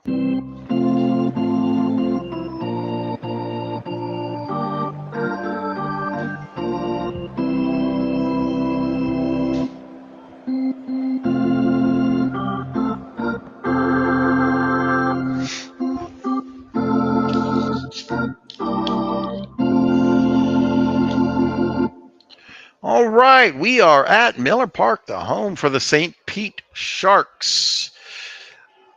Vegas comes in with a 5-game winning streak and winning 9 of their last 10. So Vegas on a real good hot streak. St. Pete has only won 2 of their last 10. Johan Santana will start for Vegas. He's going to be gone pretty soon as he goes off in a trade that was recently made by Vegas. He's got 5 starts on the year, but he's 1-3 with an ERA of 7. His second start against St. Pete. He is 1-0 against St. Pete with a 1.23 ERA. He's going to be opposed by Jimmy Nelson. He's got 3 starts on the year, but he's 0-3 with an ERA of 9.37. His second start against Vegas, he's 0-1 with a 9 ERA. This sounds like David Cone stats from Chico's the way we're seeing here. Well, let's play some ball, guys. Play ball. The lineup for the Vegas Stars. Cesar Cedeno will lead it off for the Vegas Stars, followed by Max Carey. Third in the lineup will be Orlando Cepeda. Batting cleanup, designated hitter David Ortiz. Left fielder Ryan Braun will be batting 5th. Evan Longoria will be batting 6th. Corey Seager in a trade recently from Chico's, playing shortstop and batting 7th. Somebody whose first name I could not pronounce for the life of me, but his last name I guess is Odor. Batting 8th, Jonathan Lucroy, batting 9th. On defense for St. Pete, we got Bobby Veach in left field. We've got Mike McCormick in center field and Raul Mondesi in right field. At first, Paul Konerko, Felix Milan at second, Jonathan Villar at shortstop, Chipper Jones will be at third, Ernie Lombardi is behind the plate catching for Jimmy Nelson. He'll face off against the first batter for the Stars, Cesar Cedeno. He comes in batting 240, 100 at bats, 24 hits. Waiting for the pitch. Here comes the pitch from Nelson Cedeno to Villar. Villar to Konerko. It's a close one. Oh, it's a bad throw. Jonathan Villar makes a terrible throwing error. So Cedeno reaches on the error. That brings up Max Carey. Max Carey comes in with a fantastic 100 batting average. He's got 10 at-bats and only one hit. He must be platooning or in for an injury or somebody that's resting or who knows. Cedeno is off and running. The throw from Lombardi, but not in time. Stolen base number 12 for Cedeno. All right, Max Carey with the 1-0 pitch and Cedeno on second. No outs. A hard shot into right field gets down in front of Mondesi. Cedeno gets to third, but I guess it wasn't deep enough for him with his speed to turn three and come home. So that puts runners on 1 and 3 for Orlando Cepeda. He comes in batting 276. He has 27 hits with 98 at-bats, 1 home run, 10 RBIs. Carey's off and running to second, but he is caught stealing. Lombardi with a great throw in time to Milan, who gets the tag down. And that'll be the first out for the Vegas Stars. Orlando Cepeda with the 3-1 count. Deep fly ball into center field. This should be deep enough for the tag. McCormick will make the grab, but Cedeno does come home. There's absolutely no throw to be made. Vegas Stars draw first blood. With 2 outs, David Ortiz batting 267. He has 28 hits so far this season and 8 home runs. He goes down on strikes to end that inning, at half of the inning. 1 run off of 1 hit for Vegas. We go to the bottom of 1, and let's take a look at the lineup for the Sharks. The Sharks are going to see Jonathan Villar lead it off. Felix Milan will bat second. Bobby Veach third. In the cleanup spot, Jose Canseco, the designated hitter. Batting fifth, Paul Konerko. Batting sixth, Chipper Jones. Raul Mondesi will be batting seventh. Mike McCormick, eighth. And catcher Ernie Lombardi will round out the lineup in the 9th spot. Ryan Braun will be in left field on defense for the Vegas Stars. Center fielder will be Cesar Cedeno. Max Carey will be in right field. The Stars will see Orlando Cepeda at first, Odor at second, Seager at shortstop, Evan Longoria at third. Jonathan Lucroy will be behind the plate, making the receiving the ball from Johan Santana. And he's going to face off first against Jonathan Villar. The leadoff batter for St. Pete comes in with a .210 average and 26 hits. The pitch to Villar. It's a grounder to Longoria. Longoria has to come up and grab that one on a run. Makes a fantastic scoop. Throws it over to 1 in time for the first out. Great play by Longoria. Felix Milan, second up, batting .313 with 20 hits and 64 at-bats. Milan takes this one into left center field over Seager's head at short. That's another base hit this season for Milan. As Bobby Veach steps up to the plate, batting .292. He has 4 home runs, 21 hits, and 12 RBIs. Milan with a little bit of a lead there at first. Santana is a left-handed pitcher, so I'm sure he's going to keep those runners close to first tonight. Santana delivers to Veach. Veach takes this one into deep right field. This one is high and deep and gone. It's a 2-run shot by Bobby Veach. 349 feet over right field wall. Home run number 5 for Veach. as the St. Pete Sharks take the lead just like that here in the bottom of one. Jose Canseco steps up to the plate, batting 159, 18 hits with 113 at-bats and 4 home runs. The pitch to Canseco, and Canseco gets walked by Santana. That brings up Paul Konerko, who's batting 224. He's got 1 home run and 8 RBIs. The pitch to Konerko, and Konerko goes down on strikes. That's the second out of the game. I'm sorry, of the inning, rather, for Chipper Jones, who steps up, batting 278, 32 hits, 3 home runs, and 14 RBIs. Canseco, no threat to steal there at first, so Santana not really paying much attention to him. But this is going to be a liner to Longoria at third. Longoria will glove that one for the third out. We go to the top of 2. The St. Pete Sharks score 2 runs off of 2 hits. Ryan Braun will lead it off for Vegas Stars. He's batting 294. He's got 5 hits out of 17 at-bats. No home runs this year for the hard-hitting Ryan Braun. And he's going to get hit. He's not going to get a hit. He's going to get hit. Nelson absolutely plunks him. In fact, he hit him so hard that Ryan Braun had to be taken out of the game due to injury. So we'll keep an eye on that, see if that stirs anything in the bullpen. Maybe we might see might see a bull rush onto the mound or something from somebody if that continues. Evan Longoria steps up, batting 273. He's got 21 hits and 77 at-bats and 2 home runs. Longoria with a big shot into center field. Gets down for a double. That's number 5 for Longoria. Now, the runner showing going around was Braun, but it was actually Juan Gonzalez who comes in for the injured Braun, who now stands at third with no outs. So runners on 2 and 3 with no outs for Corey Seager. Corey Seager having a heck of a season, batting 412, 17 at-bats, 7 hits. He's also got 3 home runs and 4 RBIs. Here's the pitch to Seager. This is going to be deep enough in the right field to probably score a run, but Mondesi will get under that for the out. Gonzalez does, he does tag and come home, but Longoria will hold it 2. So a sac fly by Corey Seager continues to have a strong season. That brings up Odor. Odor made the trip from Game of Thrones, Westerwood. He comes in to bat, batting 225, 18 hits, 4 home runs. And Odor goes down on strikes with a strikeout.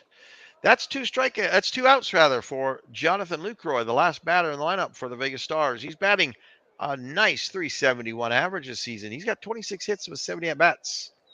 3 home runs so far this season. The pitch to Lucroy, high fly ball. This is going into deep into shortstop territory. He has to run back and makes the grab in the grass for the third out. And we go to the bottom of 2, all knotted up, 2-2. Mondesi will lead it off for the Sharks. That's batter number 7 for St. Pete. Mondesi comes in with a 279 average and 8 home runs. Gonzalez takes left field for the injured Ryan Braun. Dead ball! And he gets plunked. So we're getting a lot of hit by pitches. I wonder if that was a little bit of maybe retaliation there. Santana said, you do that to my batter, I'm going to do it to yours. So now that leadoff runner is on first for Mike McCormick, who's batting 293 this season and 2 home runs. I'm surprised the umpires have not gone out to talk to the teams and maybe calm them down. This is getting ugly early for these pitchers. Santana over to 1. Mondesi will get back in plenty of time. There's really not much of a lead to begin with, so it's an interesting throw to 1. Santana to a bunt to move Mondesi to second. Lucroy gets to that, makes the play at 1 to get that batter out. But the runner does advance to second for Ernie Lombardi, facing 1 out, batting 215. Last batter in the lineup for St. Pete. He's also got a home run and 10 RBIs so far this season. Lombardi with a big hit. Liner to Seager. Seager will make that grab for the second out. Mondesi holds at second. We go to the top of the lineup for St. Pete. Jonathan Villar. Here's the 0-2 pitch. And Villar goes down on strikes. That'll end that inning. No runs and no hits. The only base runner came off of the hit by Santana. Cesar Cedeno will lead it off. The leadoff man for Vegas. 0 for 1 so far in the game. Nelson will deliver to Cedeno. This is going to be a hit. This is going to get into right field. A leadoff single for Cedeno. And that brings up Max Carey, who's already got a hit in this game. Cedeno with a huge lead off of first. Nelson looks at him, but he does not throw to first. It's another bunt. So we're seeing some small ball here by both teams. Lombardi will come off to field that one. Throws it over to Konerko at first for that out to get the batter, but Cedeno marches to second with one out for Orlando Cepeda.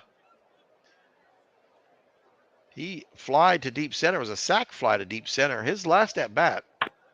And this is a deep fly ball. Well, not as deep as it looked as it's going to go. Into left field. Veach has to actually come up to grab that one for the second out. That brings up David Ortiz, the designated hitter for Vegas Stars. The full count to Ortiz. And Ortiz draws the walk from Nelson. So Nelson issued his first walk of the game. Has 2 strikeouts. Faces off against Juan Gonzalez. Juan Gonzalez.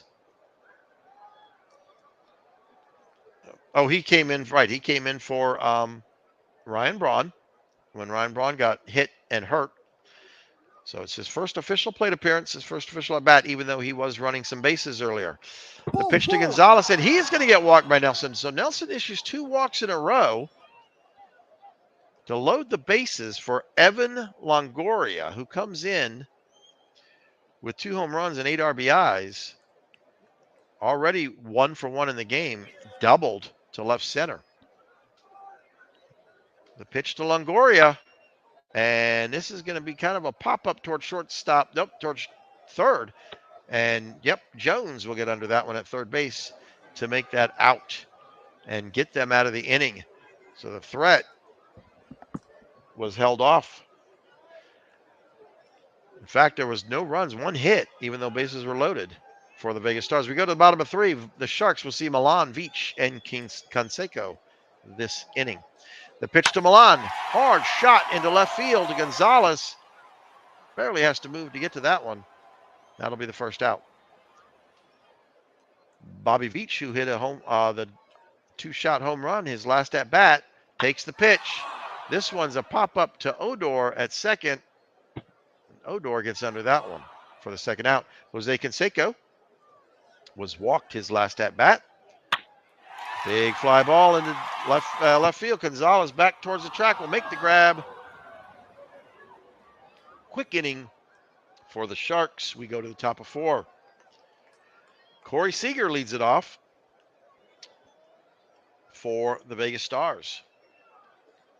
Corey Seager with a hot season this year. It's a grounder to Nelson. Nelson will pick this one up and then in a foot race to the bag, makes it there before Seager does to get him out. So the pitcher had to take off running, grab the ball, and keep running to get that out. Odor comes up, 0 for 1. Here's the 1-1 pitch to Odor, to Milan at second, over to first to Konerko. That'll be the second out for Jonathan Lucroy, facing 2 outs, 366 averages season so far, but he's 0 for 1 tonight. The pitch to Lucroy, and he gets a walk. So both teams issuing walks with 2 outs. Now we go back to the top of the lineup for the Vegas Stars, Cesar Cedeno. He is 1 for 2. Lucroy, not much of a threat to steal. Cedeno with a big shot towards the track in left field. And Veach gets back there to grab that one for the third out. We go to the bottom of 4. Konerko, Jones, and Mondesi all due up for the Sharks. Santana delivers to Konerko and strikes him out. That's the third strikeout in the game for Santana. He now faces off against Chipper Jones. Chipper Jones 0 for 1 in the game. Big fly ball into left field. Gonzalez goes to his left to make that grab for the second out. That brings up Mondesi. Mondesi, who was hit by pitch by Santana. Still wondering if that was a little bit of a revenge pitch. He delivers to Mondesi, and this time he strikes Mondesi out. So Mondesi may be counting his blessings that he got hit by that pitch, because he sure can't hit against Santana. We go to the top of 5. The game all knotted up at 2. The Vegas Stars with 3 hits. The Sharks with 2. The Sharks have an error. The Vegas has no errors. Vegas has left 5 on base. St. Pete has only left 2 on base. Carey comes up 1 for 1. And a grounder to Chipper Jones. Chipper throws over to Konerko for the first out. Orlando Cepeda up to the plate. He digs in. Here's the pitch. This is going to get down in front of Veach into left field for a single. A 1-out single for Cepeda. That brings up David Ortiz. Here's the full count to Ortiz, and he is going to get walked. So Nelson puts Ortiz. That's his 4th walk of the game for Nelson. Runners on first and second now for Juan Gonzalez, who was also walked his last at bat. He still has no official at bats in this game. He came in for an injury and walked on his first plate appearance. But this time it's going to get down into right field, all the way into the corner wall. Cepeda around third. Gonzalez towards second. Ortiz around third. Nope, Ortiz is going to hold. Not testing the arm of Mondesi, that really strong arm from Mondesi. So Ortiz decides to hold up at 3. But Gonzalez with an RBI double to put the Vegas Stars back up on top. It's been a good back and forth game. And we go to Longoria, Evan Longoria, who's 1 for 2. Runners on second and third for Longoria. Lombardi will go out and speak to Nelson. Nelson will deliver Longoria and strike him out. That's the 3rd strikeout in the game from Jimmy Nelson. Now facing off against Corey Seager, who's 0 for 1, but having a great season. With runners on 2 and 3, let's see what happens. Here's the pitch and Seager's going to get a walk. That is the 5th walk of the game for Jimmy Nelson. Having a little bit of control issues, helping the Stars out quite a bit. Bases loaded for Odor. The pitch, Odor digs in. Nelson wiping some sweat off his brow. Got himself in a little bit of a pickle here. Throws and walks a run in. So Nelson, 6th walk of the game, walking a run in. Really struggling now with his control to face off against the last batter of the lineup for the Stars, Jonathan Lucroy. Here's the 1-1 pitch. Lucroy with a grounder to Villar. Villar with a short toss over to Milan at second to finally get the 3rd out. We go to the bottom of 5 where the Vegas Stars now lead by 2. Mike McCormick will lead it off for the Sharks. Mike McCormick had a sac bunt in his second, so he still does not have an official at bat in this game. And this one he takes into left center field over Seager's head. He's going to turn this one into a double. No, he's not. The throw to Odor for the tag. Caught trying to take 2. Terrible mistake by Odor. That brings up Lombardi, who's 0 for 1. With 1 out. The pitch to Lombardi. This is going to be into deep center field. Cedeno back towards the track. Makes the grab for the 2nd out. Jonathan Villar steps up to the plate. Jonathan Villar 0 for 2 tonight. Here's the pitch. And he goes down on strikes. We go to the top of 6. We're only in the 6th inning, top of the 6th inning, and Nelson has already thrown 121 pitches. He's thrown more pitches through 5 innings than most pitchers will throw in a complete game. Will they keep Nelson on the mound for Cedeno? And he is going to face off against Zidane. This is a pop-up straight up to shoot. Lombardi back behind the plate, gets under this one for the out.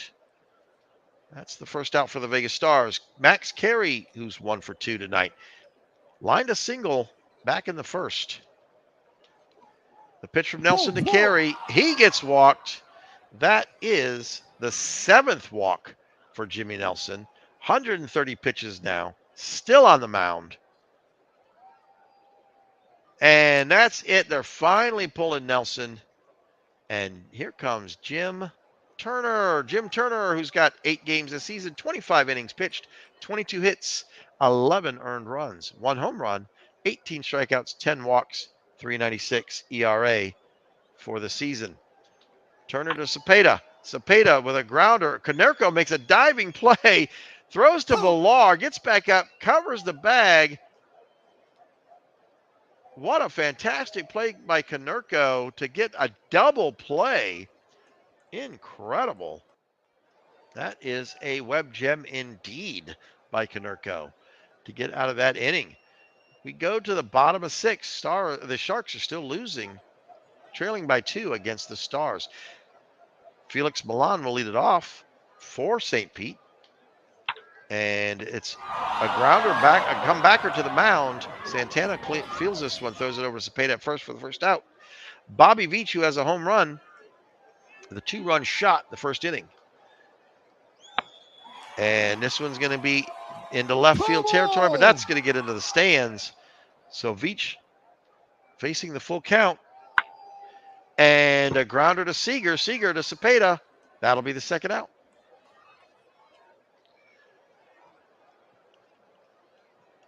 Oh, and Yoko. Yeah, Yoko's here. Apologize, Yoko. I would love to have seen you. We should have done amazing. That would have been nice to watch your team. My apologies. We will definitely get your team highlighted my next playthrough, my next broadcast. Canseco facing 2 outs here at the bottom of 6. Canseco with a liner to Longoria. He gloves that one for the third out. We go to the top of 7 for David Ortiz to lead off for the Vegas Stars. Here is the pitch. And a big strikeout there for Jim Turner against David Ortiz. That brings up Gonzalez, Juan Gonzalez, who's 1 for 1 in the game. The pitch to Gonzalez, and he goes down on strikes. So Turner with his second strikeout of the game, and 2 in a row here in this inning. Now to face off against Evan Longoria. Another hit by pitch. That's the 3rd hit by pitch of this game. At some point, the umpire is going to have to get the managers together and tell them they need to calm their pitchers down. This is getting ugly. Corey Seager comes up to the plate. 0 for 1 tonight, but a nice 389 average on the season. Takes the pitch, but it's a pop-up towards second. Milan back to the grass, gets under this one for the third out. It's the 7th inning stretch.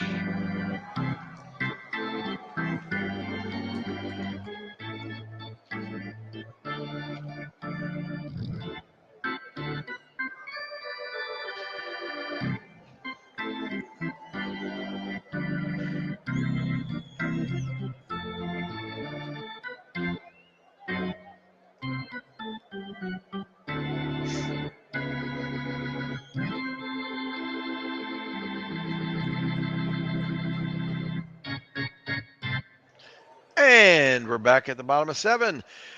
The Vegas Stars have 5 hits and 4 runs. The Sharks, through 6.5, have 3 hits and 2 runs. They also have an error. Konerko will lead it off for St. Pete, who trails by 2. And Fossey is coming in to catch. I think we're going to see some defensive adjustments here. Well, at least one. And Konerko goes down on strikes for the first out. And that brings up Chipper Jones, who's 0 for 2. Santana remains on the mound. He's only got 80 pitches as compared to Nelson, who had 130 something by the time he left back in the 6th. So Santana doing a much better job with his pitch count. Facing off now against Jones. 2-0 pitch. A comebacker to Santana. Santana picks this one up again and throws it over Cepeda for the second out. And that brings up Raul Mondesi. Why do I have a feeling I called him Paul? Did I call him Paul Mondesi earlier? Did I read that wrong? Hope not. Anyways, Raul Mondesi is up. The pitch from Santana. And this is a deep fly ball left field. Gonzalez goes back, makes the grab. And that'll be the third out. We go to the top of 8, where Odor is will lead it off for the Stars. Odor struck out in the second, grounded to second, walked in the 5th. Faces off against Turner. Turner delivers to Odor. Odor with a grounder to Villar to first. And Odor, the Odor right now that Odor has is a stench of cow manure. Fosse steps up to the plate. He just came in as a defensive adjustment as the catcher for the Vegas Stars. So it's his first at bat in this game. He comes in with an 0.91 batting average. He's got 2 hits in 22 at bats. And here's the pitch to Fosse. And this is into shallow left field. Veach on the run will make the grab for the second out. And we go to the top of the lineup for Vegas Stars. Cedeno, who is 1 for 4, grounded a single in the 3rd. The pitch to Cedeno over Villar's head. That's going to be his second hit of the game. Veach makes the grab, has to get that off the bounce and hold him at 1. So the Stars with 2 outs have a runner on first for Max Carey, who is also 1 for 2 tonight. The throw from Turner over to first to try and hold Cedeno closer to the plate, to the bag. And Cedeno gets back in time. He will stay a little closer for Carey. Still waiting for the first pitch from Turner. Here it is. Carey with a over the mound. Milan will come across to pick that one up, throw it to first for the third out. We go to the bottom of 8, where the St. Pete Sharks still trail by 2. Mike McCormick, batters 8, 9, and 1, all due up for St. Pete. George McQuinn is coming in to play first base. So the Vegas Stars continue their defensive adjustments as they bring in Bobby Richardson to play second base. So lots of defensive adjustments here for Vegas. Santana to Fosse. I'm sorry, to McCormick. McCormick with a fly ball into left field. Gonzalez will make the grab for the first out. Lombardi steps up, 0 for 2. Santana delivers to Lombardi. McQuinn will come up and grab that one, and he'll carry it to the bag himself for the second out. That brings up Jonathan Villar, who's 0 for 3 tonight. Not doing his batting average any favors the way he's hitting tonight. And he goes down on strikes, which really hurts him even more. We are going to the top of 9. You can hear the hometown fans really give it to the Sharks. They're disappointed in the way the Sharks are playing tonight. McQuinn, George McQuinn, will lead it off for the Stars. He came in as a defensive adjustment. Batting a nice .364 this season with 4 hits in 11 at-bats. Here is the 3-1 pitch to McQuinn. This is going to be into deep right field. And that is just in the foul, just on this side of the foul territory into right field. A 352-foot shot to right field. Home run number 1 for McQuinn. Wow, it comes in with a strong average and then hits a home run on top of that. We go to David Ortiz, who's batting in the cleanup spot, designated hitter for the Stars. Turner to Ortiz. Ortiz takes this one into center field. McCormick takes a few steps back to make the grab for the first out. Juan Gonzalez steps up, digs in. Turner gets the call from Lombardi. The pitch. Deep into left field. This one is high and deep and off the wall over Veach's head. Gonzalez with a stand-up double. Second of the day. Wow. So runner on second now with 1 out for the Stars. Longoria is now up. Turner still on the mound. Came in for Nelson. Delivers to Longoria. And that's going to get past Lombardi. So Gonzalez is going to scramble to third on that. a passed ball for Lombardi. Longoria with 1 out. Runner on third. Stars could pad this a little bit. This might be deep enough to do that. It's in the deep left field. Veach, Gonzalez back to tag, and he does. He comes home a sac fly for Longoria. And with 2 outs, Corey Seager now up. He is 0 for 2 tonight. Here's the pitch to Seager. Hard shot to second. Milan with an error at second allows Seager to reach on that error. So Richardson now up with 2 outs and a runner on first.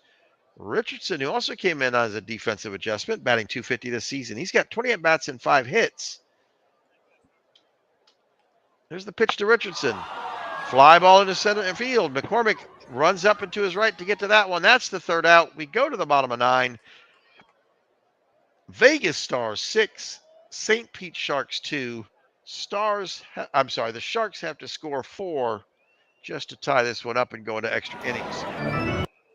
The pitch from Santana. Milan with a leadoff single puts them in the position to try and get this little comeback. That got down into right center field between Cedeno and Carey.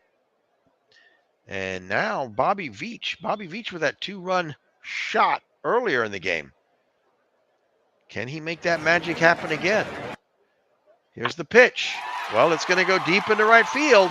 Carey gives chase, but Carey gets to it in the corner, and Milan has to hold at 1. So with 1 out for Jose Canseco, who's 0 for 2 tonight. Sharks still down by 4, and Canseco goes down on strikes. So it's all but done. The fat lady is warming up the larynx pipes. Turn out the lights. The party is almost over. Here's the pitch to Konerko. And a grounder to Seager. Seager does Richardson at second. That'll be the 3rd out. That's the end of the game. The Vegas Stars win another one. They're 6 in a row.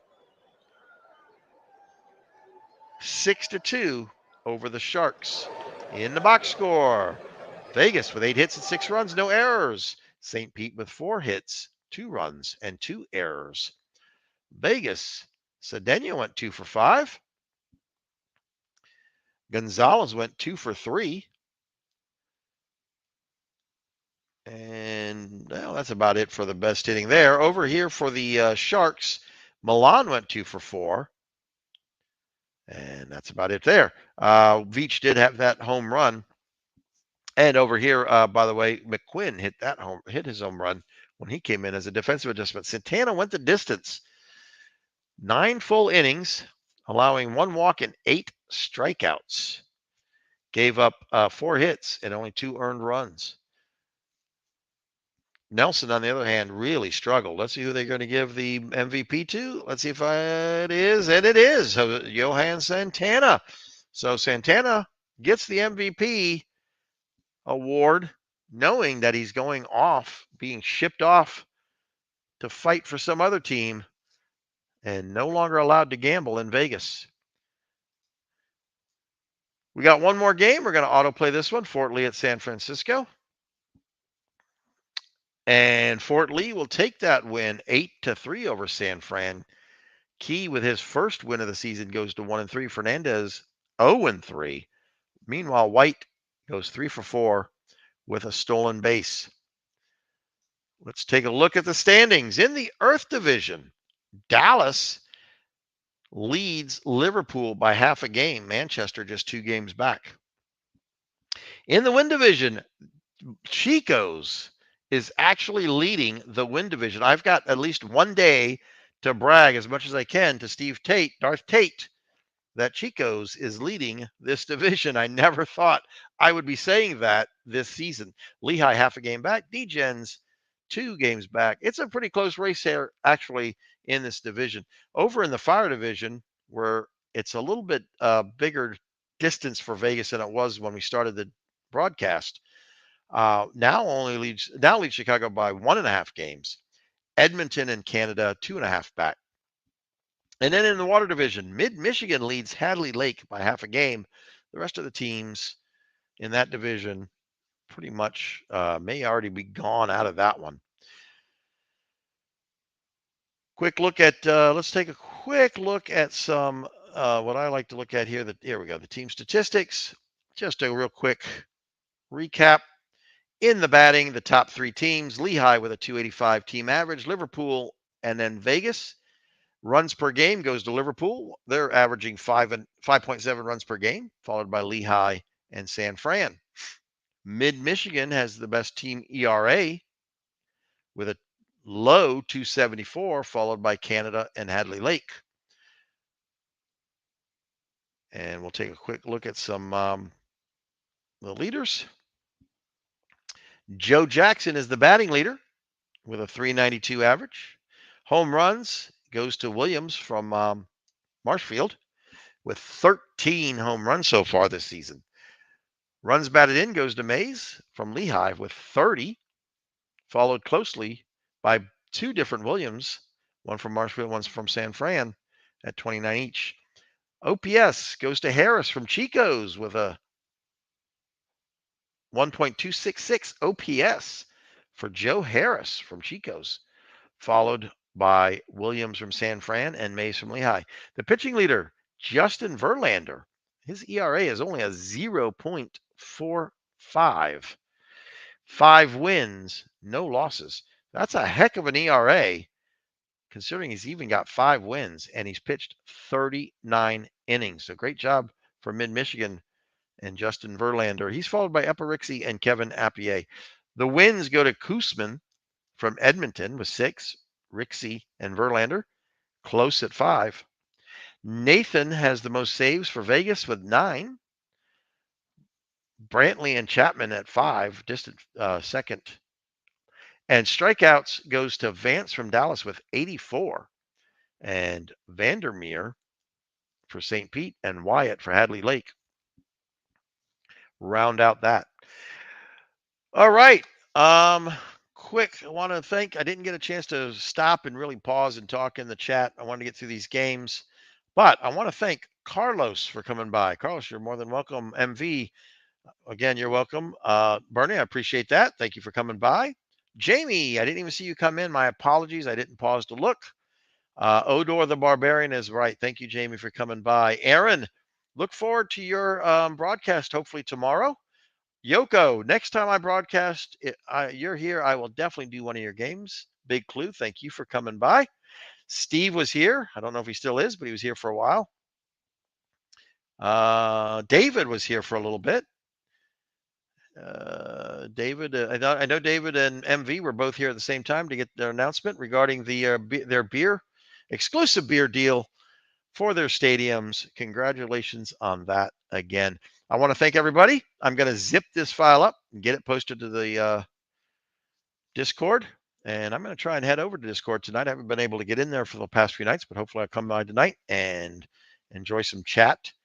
And look forward to the stream, Aaron, tomorrow. If you're still around, can't wait. Good night, everybody.